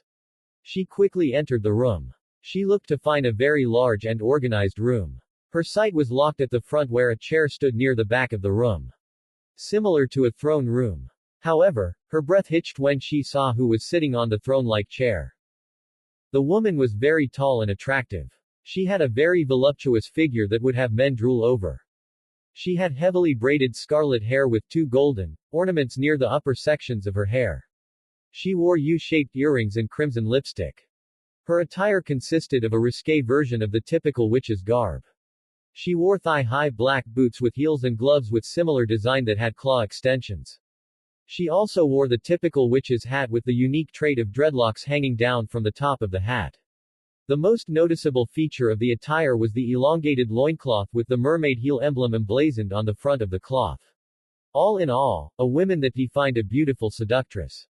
However, what got Urza's attention was the woman's face. To Urza, it was looking at a mirror. Same brown eyes, same scarlet hair, and the same face. The only difference was the more mature face looking back at her. Who are you? Why do you look identical to me? She asked with some trepidation. My name is Irene Belsarian. I have been wanting to talk to you. For a very long time. As to why I look like you is rather simple. I am your mother, Urza. Urza blinked a few times before felt her brain go through a mental shutdown before it rebooted again. When she actually processed what the woman said, her eyes widened to the size of beach balls and were close to falling out of her head. What? She shouted. Meanwhile at the fairy tale lodgings. You said you had business with me. Lucy asked politely. Yukino nodded. Yes. I have something of the utmost importance to speak with you. How do we know this isn't some trick from Sabretooth? Natsu said with a distrustful tone. Wendy tapped him on the back. Come on Natus, let's hear what she has to say. She hasn't done anything to warrant our distrust. The brunette said. While I agree with Natsu, I also want to see what the lady wants. Dark thought. Yukino then took something out of her pocket before placing them on the table. It was her golden keys. If I may be so bold, I would like you to have my 2 zodiac keys. She said. Everyone's eyes widened in shock. What? They all shouted in shock. Damn, I was not expecting that. But I can't do that. They belong to you. Lucy exclaimed in shock. Why would anyone willingly give up their celestial keys so easily like this? Especially since these were gold zodiac keys, which are even harder to acquire. She can vouch for how difficult it was to find them. Hell, the only reason she got so many was due to her having several lucky breaks. So why would a fellow celestial spirit mage give them up, so easily? Yukino shook her head. When I first saw you competing in the games, I decided then that after the games ended, I would give you my keys. She explained. Natsu looked confused at that explanation. Wait, the games have not ended yet. Natsu said. Yukino slightly flinched from that statement, something that Natsu and Wendy noticed. Yukino sighed before she said. The games have ended for me. Minerva-san and Rufus will soon replace me in Dobengal-sama. With this, Sabretooth's strongest team will be formed. I only entered as Minerva's substitute until she returned from a last-minute mission with Rufus. Wow, Wendy, you were right, thought everyone in the room. But I don't understand. Why did this to your spirits? Aren't those spirits your precious partners? Lucy asked. Everyone saw her facial features waver as a look of sorrow appeared on her face before it was covered up again. But they could tell from the eyes it was still killing her to do this. It's exactly for that reason I am giving the spirits to you, Lucy. The Zodiac spirits would be much happier with a much more outstanding stellar mage. Lucy soon began to wave her hands. Wait, hold on. I appreciate the offer. Please do this. Yukino pressed. With this, the 12 Zodiac spirits will be together after centuries of being separated. With the 12 together, the gateway that will change the world shall finally be opened. Yukino explained. The gate that changes the world. Lucy repeated. Yeah, like that isn't ominous at all. Dark retorted. I wonder if that has anything to do with the Eclipse Gate. Wendy thought. It's an old story I heard a few years ago. You may have not noticed, but there have been a scarce amount of stellar mages. This is due to an incident with some zealots of Zentopia. The Magic Council got rid of them, but the damage was done. They have done their best to erase as much as possible on stellar magic and its sub-variants. In all honesty, there are probably less than 10 stellar mages left in all of Fury. Yukino explained before looking at Lucy again. I can tell you truly love your spirits. I can also tell that you are adored by the celestial spirits. You should be the one to carry all 12. Lucy looked at the keys for a minute. For a long time, collecting all 12 keys was her goal. She wanted to do this to honor her mother and her family line. But her adventures with Fairy Tail made her value the bonds she had than getting those keys would ever mean. Lucy knew the right choice as she pushed them back. I can't accept these keys after all. She said with a smile. Celestial spirit magic is a magic based upon our bonds and trust, right? There's no way that the owner can be switched so easily. Yukino sighed. I thought you would say something like that. Yukino said as she stood up. Lucy blinked in confusion. Yukino just gave her a small smile. Eventually, the 12 keys will be united once again. Probably sooner than you all think. Dark thought with Wendy mentally nodding in agreement. Back with Urza. Naruto Shippuden Ost. Despair. How can this be? I was always alone for my entire life. And you just come out of nowhere and tell me you're my mother. While I can believe your claims since you look like an older version of me, I need to know is why. Why were you not there for me? Did you not want me? Did I mean so little to you? Did you hate me that much that you left? Do you know what I have been through all my life? Tell me. Tell me why, damn it. Urza ended her rant huffing and puffing. Her voice cracked on several occasions and her eyes were misty as she felt tears fall from them. She had no idea where all this anger and bitterness came from all of a sudden. Maybe it was the suppressed emotions that she kept bottled up for years finally exploding. Maybe she wanted this woman to feel guilt for the shit she has been through all her life and feel the same pain she felt for all those years. Whatever the reason, she just wanted to get it all out of her. Urza expected a lot of reactions, but she did not expect to receive a strong hug from her look-alike. She was stupefied until she felt Irene begin to shake and realized that the woman was sobbing hard on her shoulder. She could hear her muttering apology after apology, and the all while Urza could do nothing but rub Irene's back as the two cried everything out. Irene finally calmed enough to look back at her daughter. Urza, I know I don't have a right to call myself your mother, but please give me this opportunity to explain myself, and you can decide what you want to do afterwards. Please Urza, just give me this chance to explain myself.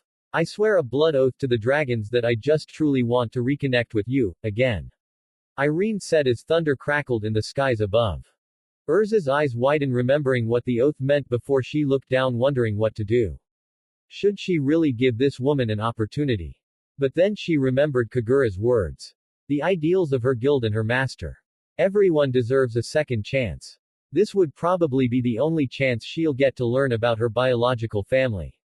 She sighed before she wiped her eyes before she looked seriously at Irene. Alright, I will give you this opportunity.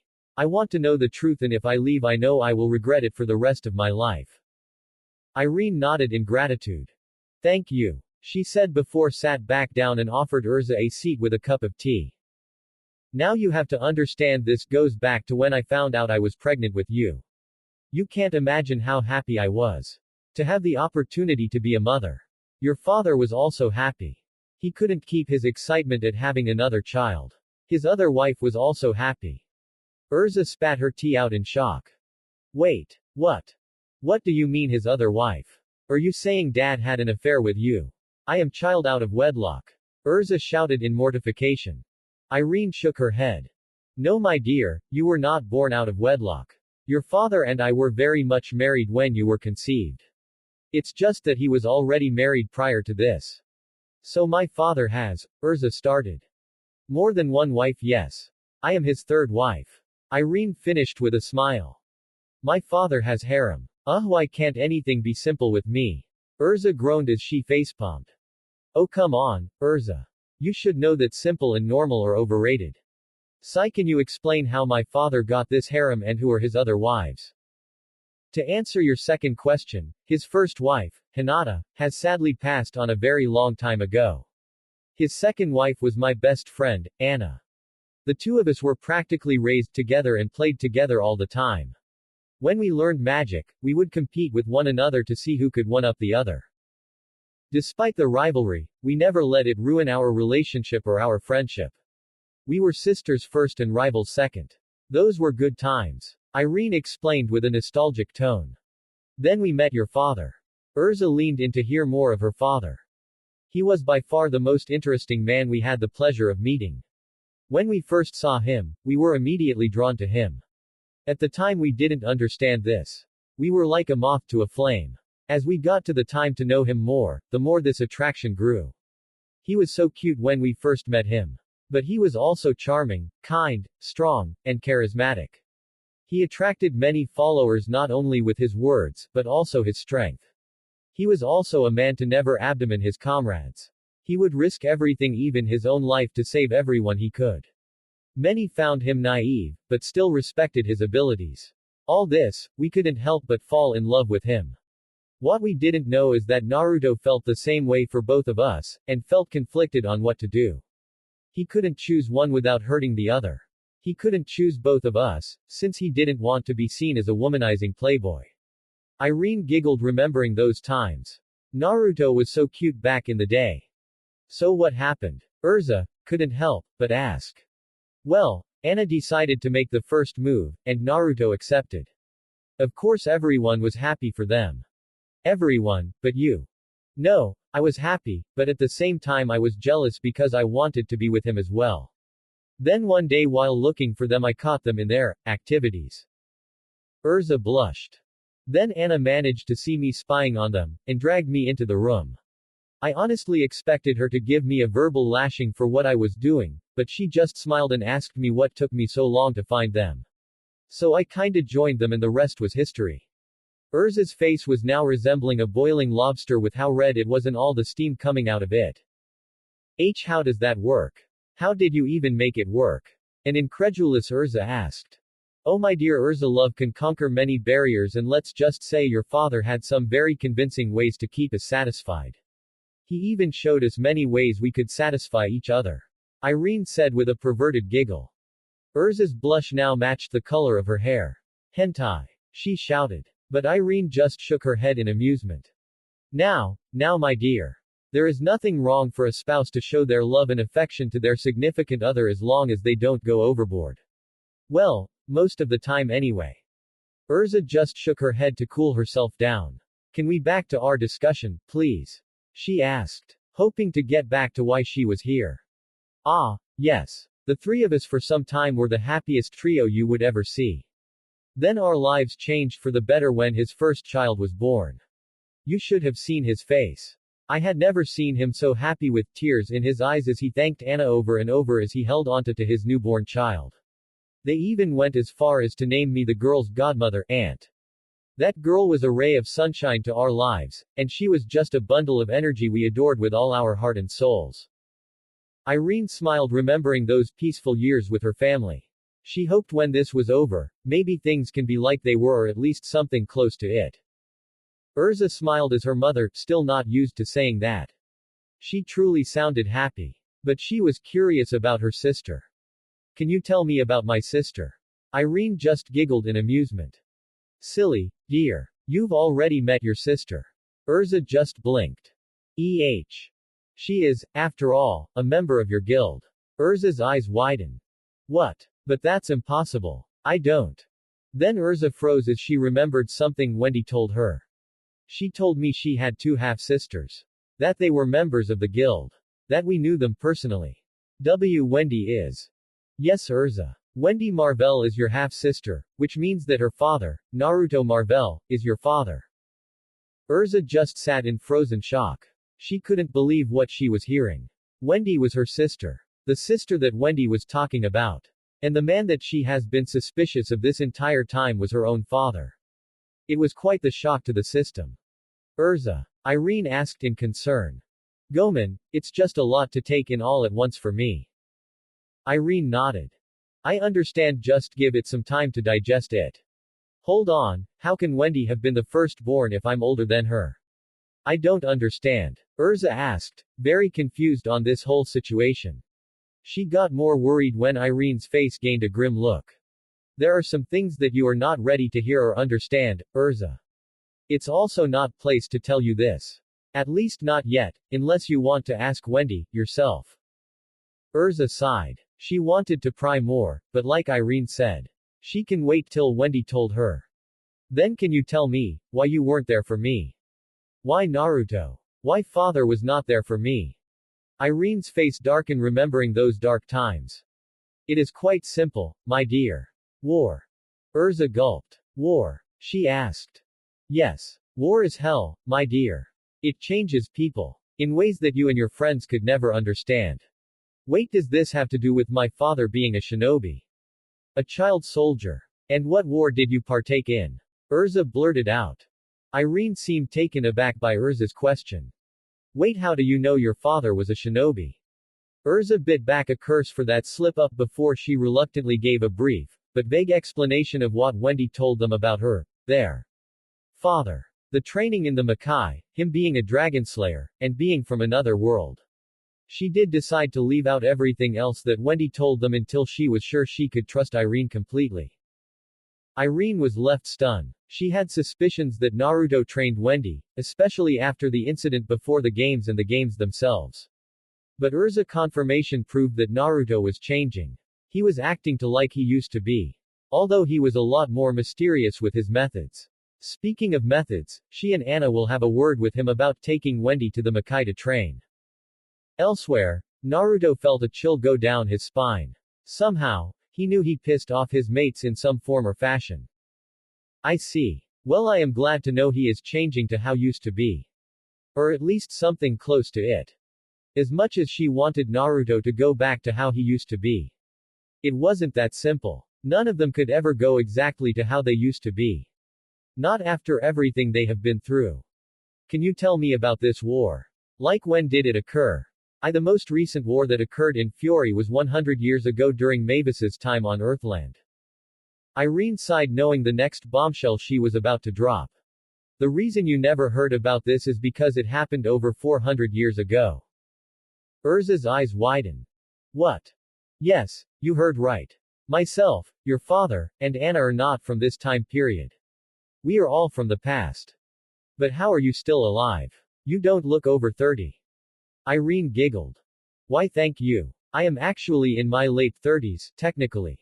As for how we are still alive, I can't explain Anna or Wendy, but I can tell you about myself and your father. The reason is because both of us are dragon slayers. You're a dragon slayer too. Are you a fourth generation like him? Irene's eyes widen at the mention of the fourth generation. Wait, how do you know about the fourth generation?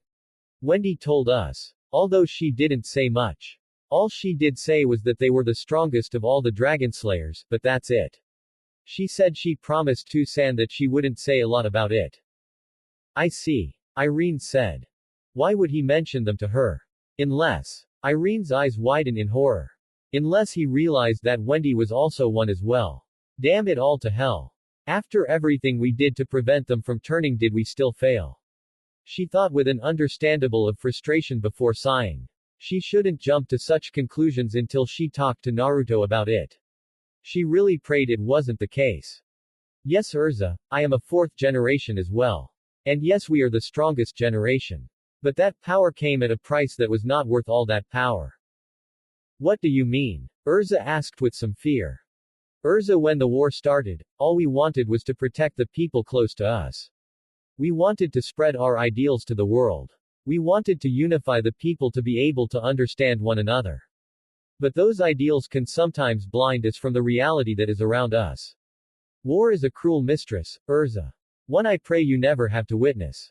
The smell of fire that fills your nostrils every day. Sometimes sleeping on the ground, waiting in anticipation for an enemy attack.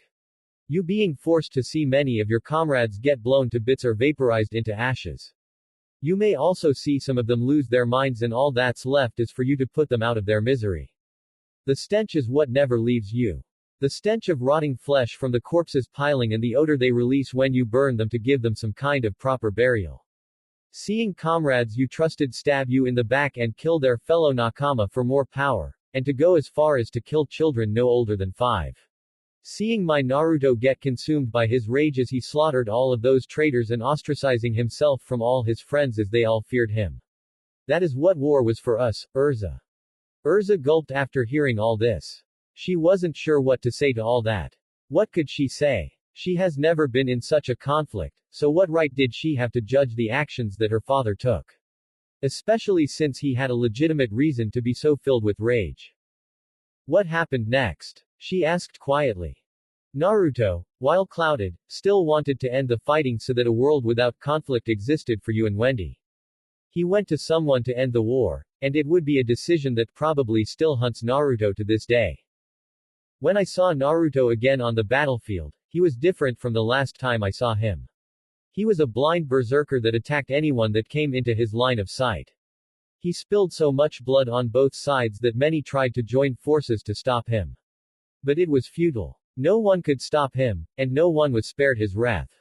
Even his draconian father was not spared his wrath. What? He killed his own father.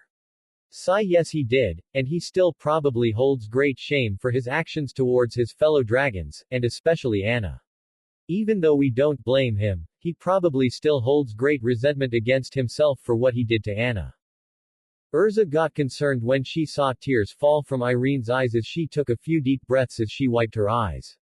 She took another sip of her tea to calm herself. What did Tucson do to Anna-san? Urza asked, but Irene shook her head. I'm sorry Urza, but I can't tell you. I don't have a right to tell you about it. If you want to learn the truth, you would have to ask Anna or Naruto. Do you think Wendy knows? It's a possibility. But you would have to ask her, but don't be surprised if she's reluctant to tell you. In the end, Naruto got what he wanted, the war ended. But not the way he wanted. He then disappeared and I have not seen him since. What about Wendy? Where was Acknowledgia in all of this? Urza asked. She wondering what Acknowledgia was doing this conflict. What side was he on? That is a story for another time. You would have to ask her. As for Acknowledgia, that's for your father to explain. Irene said. She did not want to explain that Naruto and Acknowledgia were one of the same. Not only would that bring a lot of more questions, it was Naruto that had to say it. Not her. Not Anna or Wendy. But him. What about you? How did you get here? After the war, I was imprisoned by the very people I protected. They began to see me as a monster and Naruto's actions fueled their fears even more. I was viciously beaten and tortured for months on end. Eventually they tried to rip you out of me, and that's when I snapped. I broke myself out and for centuries went into hiding. However, the damage they did was extensive. I suffered from numerous nightmares and could never fall asleep without breaking out in a cold sweat. PTSD. Indeed. I even noticed that I lost my ability to taste food. Everything I swallowed had no flavor. During that time I wasn't really living. I became desperate. I wanted to do anything to feel anything again. Then I remembered you. I became obsessed and disillusioned that by transferring myself into you I could live again. Since you were in my womb, the transfer would be so simple for me to perform. Urza's eyes widen in horror at what Irene wanted to do to her. For months as you developed I planned the spell and everything to allow the transfer, but when the time came, I froze. All I could hear were your joyful cries as you stretched your arms towards me. Soon I felt tears fall from my eyes. You for that moment, brought me back from my insanity. And for those few moments, I felt great shame for what I was trying to do to you. So with a heavy heart, I left you in the Rosemary village, and left without ever looking back. Urza stayed silent, not knowing what to say yet. Please continue. She asked quietly. For some time I stayed in Sakulasan. That was until Anna found me and took me to her secluded home. It took a few years, but she managed to get me back to my former self. She even managed to heal my tasting capabilities. It was a few months afterwards, she convinced me that it was time to see you. I was hesitant, but Anna's instance convinced me it was time to see you. But when we arrived all we saw was a destroyed village burned to the ground. We found several masks and knew it was those bastard cultists of Zirf. But there was no way to track where they went, even with the nose of a dragon. I fell into a deep depression, because of this. I blamed myself for this, thinking I should have been there for you. Anna was there for me all of the way, and helped me during those dark times. I will always be indebted to her for saving me. All come on, it wasn't just my doing. A voice said. The two red heads turned to see a golden seal appear on the floor. From the seal came a beautiful, busty blonde woman. This was Anna Heartfilia, Wendy's surrogate mother and Naruto's second wife. Urza looked at the woman in confusion as she looked like a more mature version of Lucy. Wait, who are you? She asked politely. Anna giggled in amusement. I'm Anna. Urza's eyes widened to the size of dinner plates. Wait, you're Anna. Why do you look like Lucy's mother? Are you related her? Is Lucy my other sister? Both women giggled, which annoyed Urza even more. Please take this serious, she said in an annoyed tone. Forgive us, dear. You just looked so cute with that facial expression. Urza blushed at the compliment. To answer your questions. Yes, I am related to Lucy and yes, she is your sister, technically. Urza blinked in confusion. Technically. As you know, I have lived for over 400 years. Wendy was not my only child with Naruto.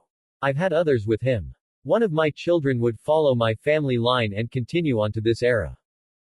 Urza's eyes widen in understanding. You mean? Anna nodded. Yes. Lucy is my descendant, but for simplicity I am sure calling her your half-sister would be easier. Does she or Wendy know about this? Urza asked. I can guarantee that Lucy knows none of this, but Wendy was trained by my husband, so he probably told her everything. Anna said as Urza nodded.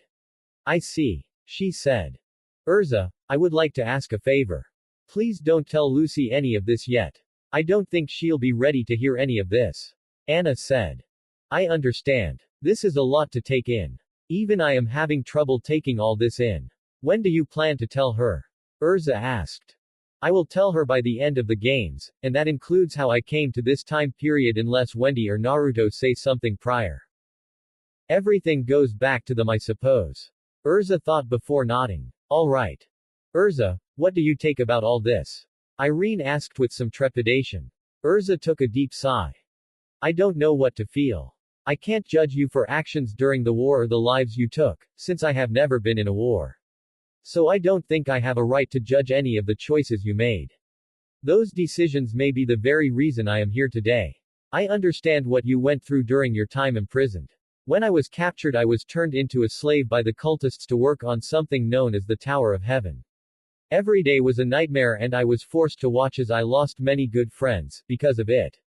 So I understand how it can damage a person, and I understand your desperation to rid yourself of all that pain. Urza bit her lip as she focused the next words out of her mouth. That's why I am willing to give this a chance. As she slowly stretched her arm out. To have you in my life again. Ka-san. She said. Urza was soon enveloped by a fierce hug by Irene. Thank you, Urza. The two stayed in a tight embrace before Irene released to look at Irene directly. Now then, I think it's time for you to head back to your guild. You have a lot to think about, and I know you'll need time to adjust to all this, right? Urza nodded. Thank you. Irene smiled. For you, my dear, anything. She said. Urza was about to leave before Irene put a hand on her shoulder. Urza looked curious. Something wrong, mother? She asked. Before you go, let me do something for you. Something I should have done long ago for you. Irene tapped Urza's forehead as she was enveloped in a bright pink aura. Urza felt herself fill up with a newfound energy. It was like something deep within her was awakened, and she felt more powerful than ever. Soon as the aura appeared, it disappeared and Urza, physically, looked no different than before. Urza looked at her mother curiously, but also confusingly. What did you do to me? Irene smiled. Why, my dear, I released your Dragonslayer magic. Like it was simplest thing in the world. For the second time tonight, Urza felt her brain shut down. And she felt it reboot as she comprehended what her mother told her as her eyes widened to size of dinner plates and her jaw dropped to the ground. You what? She shouted in complete and utter shock. You heard me. You are a Dragonslayer. After all, both of your parents are one. It stands to reason you would be one as well. But how? I understand that both of you are Dragonslayers, so it's more than likely I would be one, but I have never shown signs of being a Dragonslayer. My dear, how can you show signs if you never knew you were one? But the main reason you never showed any physical signs was because I sealed off your Dragonslayer capabilities. You sealed it away. Why? Urza asked. Irene gave a sad sigh. Because I wanted you to live without the burden that comes from being a Dragonslayer. Thankfully, you never have to worry about dragonification. Since I made sure to destroy any ability of the dragon seed growing in your body as I observed your development, while you were still in my womb. The only good thing that came from my obsession to possess your body. Irene thought to herself before refocusing on Urza. Besides, even with the sealing you still showed signs of your Dragonslayer attributes. Urza looked up, curious. Tell me, Urza, didn't you wonder how you could take several beatings and still be able to stand up and keep fighting? Didn't you wonder where all that durability and enhanced strength came from? Urza contemplated some of the toughest fights she's been in. She withstood the Jupiter cannon and still was able to fight one of the Element 4 and even hold off Jose, a wizard saint, for some time. In the fight with Ikaruga, she was cut multiple times, but she noticed how little permanent damage was done to her. Then the battle with Azuma and Hades of Grimoire Heart. All those battles, her body was literally thrashed, and yet she still was able to fight. I guess, but does this mean all my accomplishments were because of me being part Dragonslayer? Urza said, feeling a bit down. Were all her accomplishments due to her genetics? Irene playfully tapped on her forehead. Now dear, don't think like. While your biology gave you an advantage, it's you that trained your body to the prime state it's in now. It's you that pushed yourself past your limits to defeat the enemies you have faced. Do not let your biology hamper the feats you have accomplished in such a short life, Urza. The biology is nothing more than an advantage you have. But that advantage showed itself through your dedication and hard work. So be proud of yourself, my dear. Urza blushed before nodding in appreciation. Thank you, mother. No problem, my dear. I think it's time for you to head back to your guild. Urza looked up to see how late it was. Time really flies before you notice. Yes, it's time, she said as she began to walk away before she paused. She wanted to tell them what she's heard, but she was hesitant since her master told her to keep the conversation to themselves. What's wrong? Irene asked in concern. That concern grew for the two women as they saw the serious expression in Urza's eyes. There has been a malevolent magical force appearing in the games. We don't know the source, but it has to do with Zirf. There was also a warning father gave to Wendy. Urza decided to give the most vague explanation she could muster, but getting the point across about was discussed. Urza was concerned when saw the grim looks on their faces, and knew the two knew something about the warning. Urza, we thank for this information, but for now leave it alone. Until you have definitive proof, do you understand? Urza nodded. Hi, I understand. I will see you soon, and good luck to your team. Thank you, mother. Urza then left to go back to her guild's lodging. Irene sat back on her chair, looking winded. Sigh, I'm exhausted. All of that talking of the past brought up some old feelings I thought I buried long ago. Anna then brought Irene to a tight hug. It's okay, you're beyond that. You are stronger than that. They can't hurt you again. Plus there is a plus side to all this. Irene looked up at her. You finally made a connection to Urza, and now we can safely say our husband has returned. Irene felt some tears in her eyes. Yes, he has. She quickly wiped her eyes before looking up at Anna with a serious expression. Do you think this has to look with the Elix Gate? Irene asked. More than likely. But Naruto has made a move yet, and so we will do the same. We wait and act when he does. Irene nodded with this. The redhead sighed before she stood up and stretched. I need to get all this tension out of my body. Anna turned her head and gave Irene a soft kiss on the lips. I think we both need a nice hot bath, and then some TLC to relax ourselves. Well then, lead the way, Anna Chantilda. Irene purred. Anna giggled. Of course. Anna then took hold of Irene's arm and led her to their bedroom. It was gonna a long night for both of them. Naruto sneezed as he felt he was missing some amazing sexy time with his wives. As Urza was walking down the path, she noticed at the front was a familiar sight. It was Gray with Carla. Gray. Carla. The two turned in surprise to see the red-haired mage. Urza. What are you doing out this late? He asked. Urza just gave a small smile. Let's just say I was meeting an old acquaintance of mine. Gray nodded. I see. What happened to you? She asked as Gray dropped his head in exasperation. I got stuck in another crappy situation with Juvia and Leon. Urza just shook her head in amusement. Crappy. Come on, Gray, it's only crappy you've let get to this point. You know about Juvia's feelings, right? You should just be honest with her. Gray just turned his head away. Urza just shook her head in amusement. It would make things easier, you know. Carla said. Speaking of easy, how are things with Wendy, Carla? Gray asked. Carla's face dropped as she looked down. She still won't speak with me, and is keeping her distance from me. The master has talked with her, but she more than likely does not want to speak with me for a while, if ever. She said sadly. The two members exchanged some worried glances, before Urza walked up and gave Carla a soft pat on her head. Just give her time, Carla.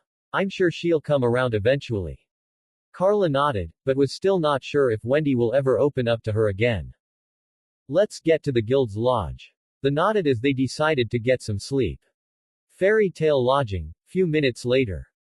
Natsu was absolutely pissed. After the talk with Lucy, Natsu had chased after Yukino to apologize for his attitude towards her. This resulted in Yukino breaking down in tears and explaining that she was no longer part of Sabretooth and what the master did to her. Natsu was pissed off to several degrees. He told Happy to take Yukino back into the lodge, while he went off to cool off his head. And by cooling his head, he meant storming Sabretooth lodging to beat the shit out of the master. However, Natsu was forced to stop when the master's daughter, Minerva, showed up with a tied-up Happy, who had followed Natsu after he left Yukino back with the guild. Natsu was forced to retreat, but not before telling Sabretooth that Fairy Tail won't lose to them and that they should take care of their nakama. Now Natsu was being shouted at by an annoyed Urza. "You idiot, what the hell were you thinking?" An irate Urza shouted. "They deserved it for what they did to Yukino," Natsu said stubbornly. "Natsu-san, you didn't have to go so far for me," Yukino pleaded. "Yes I did. A nice girl like you did not deserve that crap. You never treat your nakama like that." Yukino blushed. "Arigato, Natsu-ku-san." She blushed for the near slip of the suffix. Urza continued to glare before she sighed in exasperation. Thankfully, most of the guild had gone to sleep except for the members of Team A. Wendy and the master thankfully shut the room off, so no noise could escape. Makarov was also exasperated by Natsu's action, but he understood all too well why Natsu did what he did. After all, he was like Natsu back in his younger years in the guild. However, that was then, and Natsu's action still needed to be addressed. "Natsu, I understand why you did, but that was still reckless for you to do that against a guild that is still in the games. If they wanted to, they could easily take this to the officials and get us kicked us out of the games." Natsu flinched. "I will let this slide, but next time there will be consequences. Do you understand?" Natsu nodded. "Yes, Gramps." Makarov sighed before looking at everyone. "Well then, since the rest of you are still up, I believe we should all go greet our additional guests." The group nodded, before they walked in to find the three girls that Wendy wide awake and looking around their surroundings. Upon seeing the group, the three occupants became guarded, especially the brunette. "Evening ladies, no need to be so suspicious of us. Now, how do you feel?" Makarov asked politely. "We are doing well, thank you very much," answered the blue-haired girl. "Can you tell us your names?" "My name is Katya," the Wendy look-alike said. She then pointed to the brunette. "This is Eclair, and her partner Momin." Which explained the yellow bird. Makarov nodded. "Well, it's a pleasure to meet all of you. Can you tell us what happened to you?"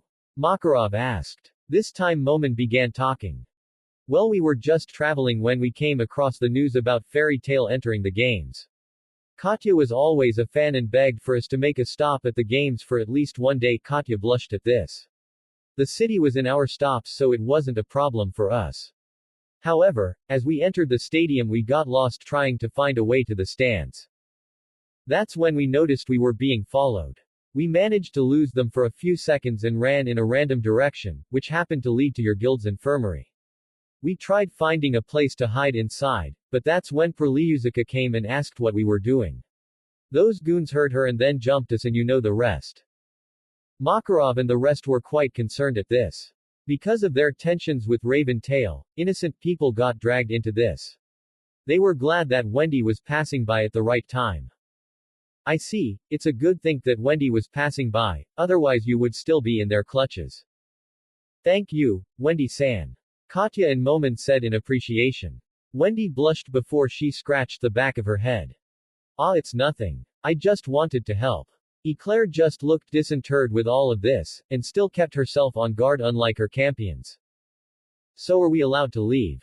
she rudely asked. The others were confused by her attitude, while Katya and Mammon glared at her for her rude attitude. Eclair. The two chided, but were ignored. "Unfortunately that might not be the best idea," Makarov said. Katya and Momin were confused, while Eclair glared at Makarov. "Why?" she demanded, but Makarov just waved at her. Now, no need to get so distrustful. I am doing this to protect you." Eclair did not relax, so Makarov continued. "You see, the people that hired those goons are one of the participating guilds and they were targeting a stellar mage, and unlucky for you, you were caught when they were looking for one, Katya. And this guild isn't going to let this slip-up stop them. Meaning Katya will be targeted again the moment the three of you are probably alone." Makarov then turned to Yukino. "This also means you will also be endangered as well, Yukino."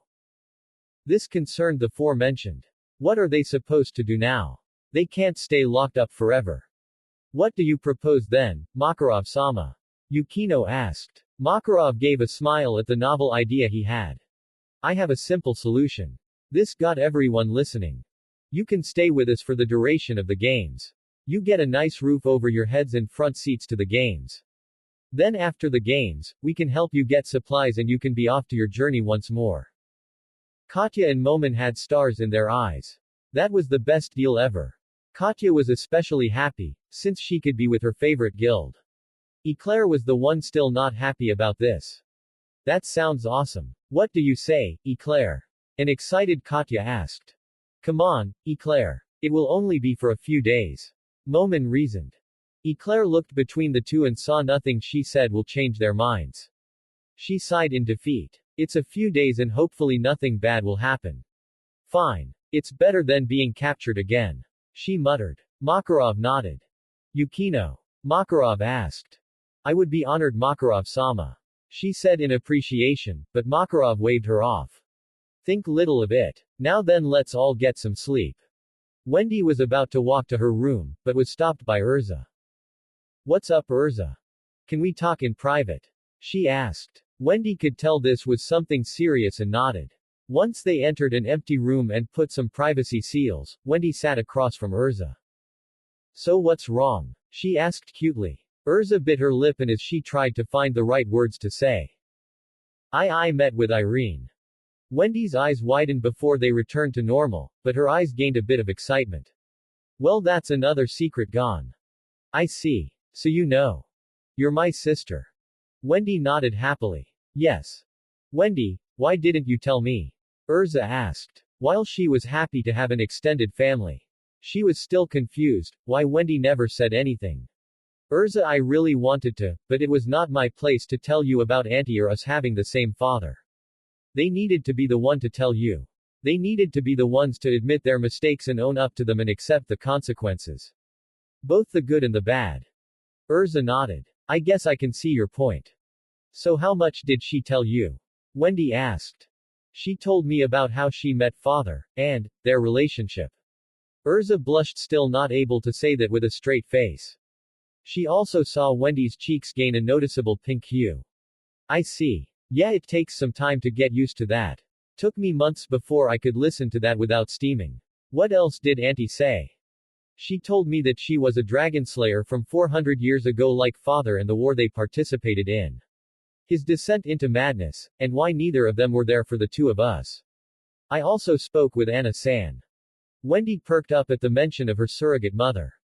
How is Ka-chan? She asked. Urza could tell Wendy was excited to hear how her mother was. She's doing well, and hoping to speak with you and Lucy soon. Wendy gained a big smile at this. So you know about her too? Yes, both asked me to not tell her until the end of the games. Wendy nodded. I understand. I honestly was hoping to tell you both then when everything had calmed down, but I guess that ran out the window. Wendy said with a small giggle. That seems to be normal with us. Urza retorted. Wendy giggled again. Yeah, it is. Wendy mused. The two shared a laugh at this.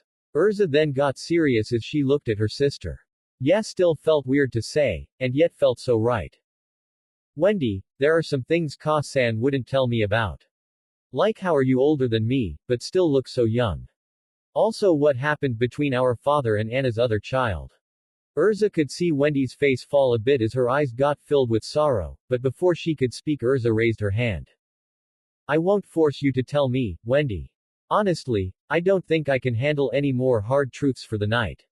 I can wait. I just want to let you know, I will always be here as a friend and as a sister to hear what you have to say. Wendy then gave Urza a fierce hug. Thanks, Urza. I'm glad to have you as a sister. Urza smiled as she returned the hug. Me too, Imouto. Urza kindly jokes. Urza then released the hug to look at her. Wendy, do you mind if I stay with you, tonight? Wendy nodded before the two quickly took a bath and changed into their pajamas, and go to their shared room. Thankfully everyone else was asleep. The two quickly got into bed as they cuddled together. Night, Nei-chan. Wendy whispered as Urza kissed her on the forehead. Night, Imouto. She replied back. The two went into a blissful sleep in each other's arms with smiles on their faces. It was a good night for these two. Ha ha ha ha ha. To think they're not one, not two, but three potential stellar mages in the games. This working better than I expected. Soon Zerf we will meet as the gate will soon be opened and the future will be in the palm of my hand. Only 4 days remain till the promised time.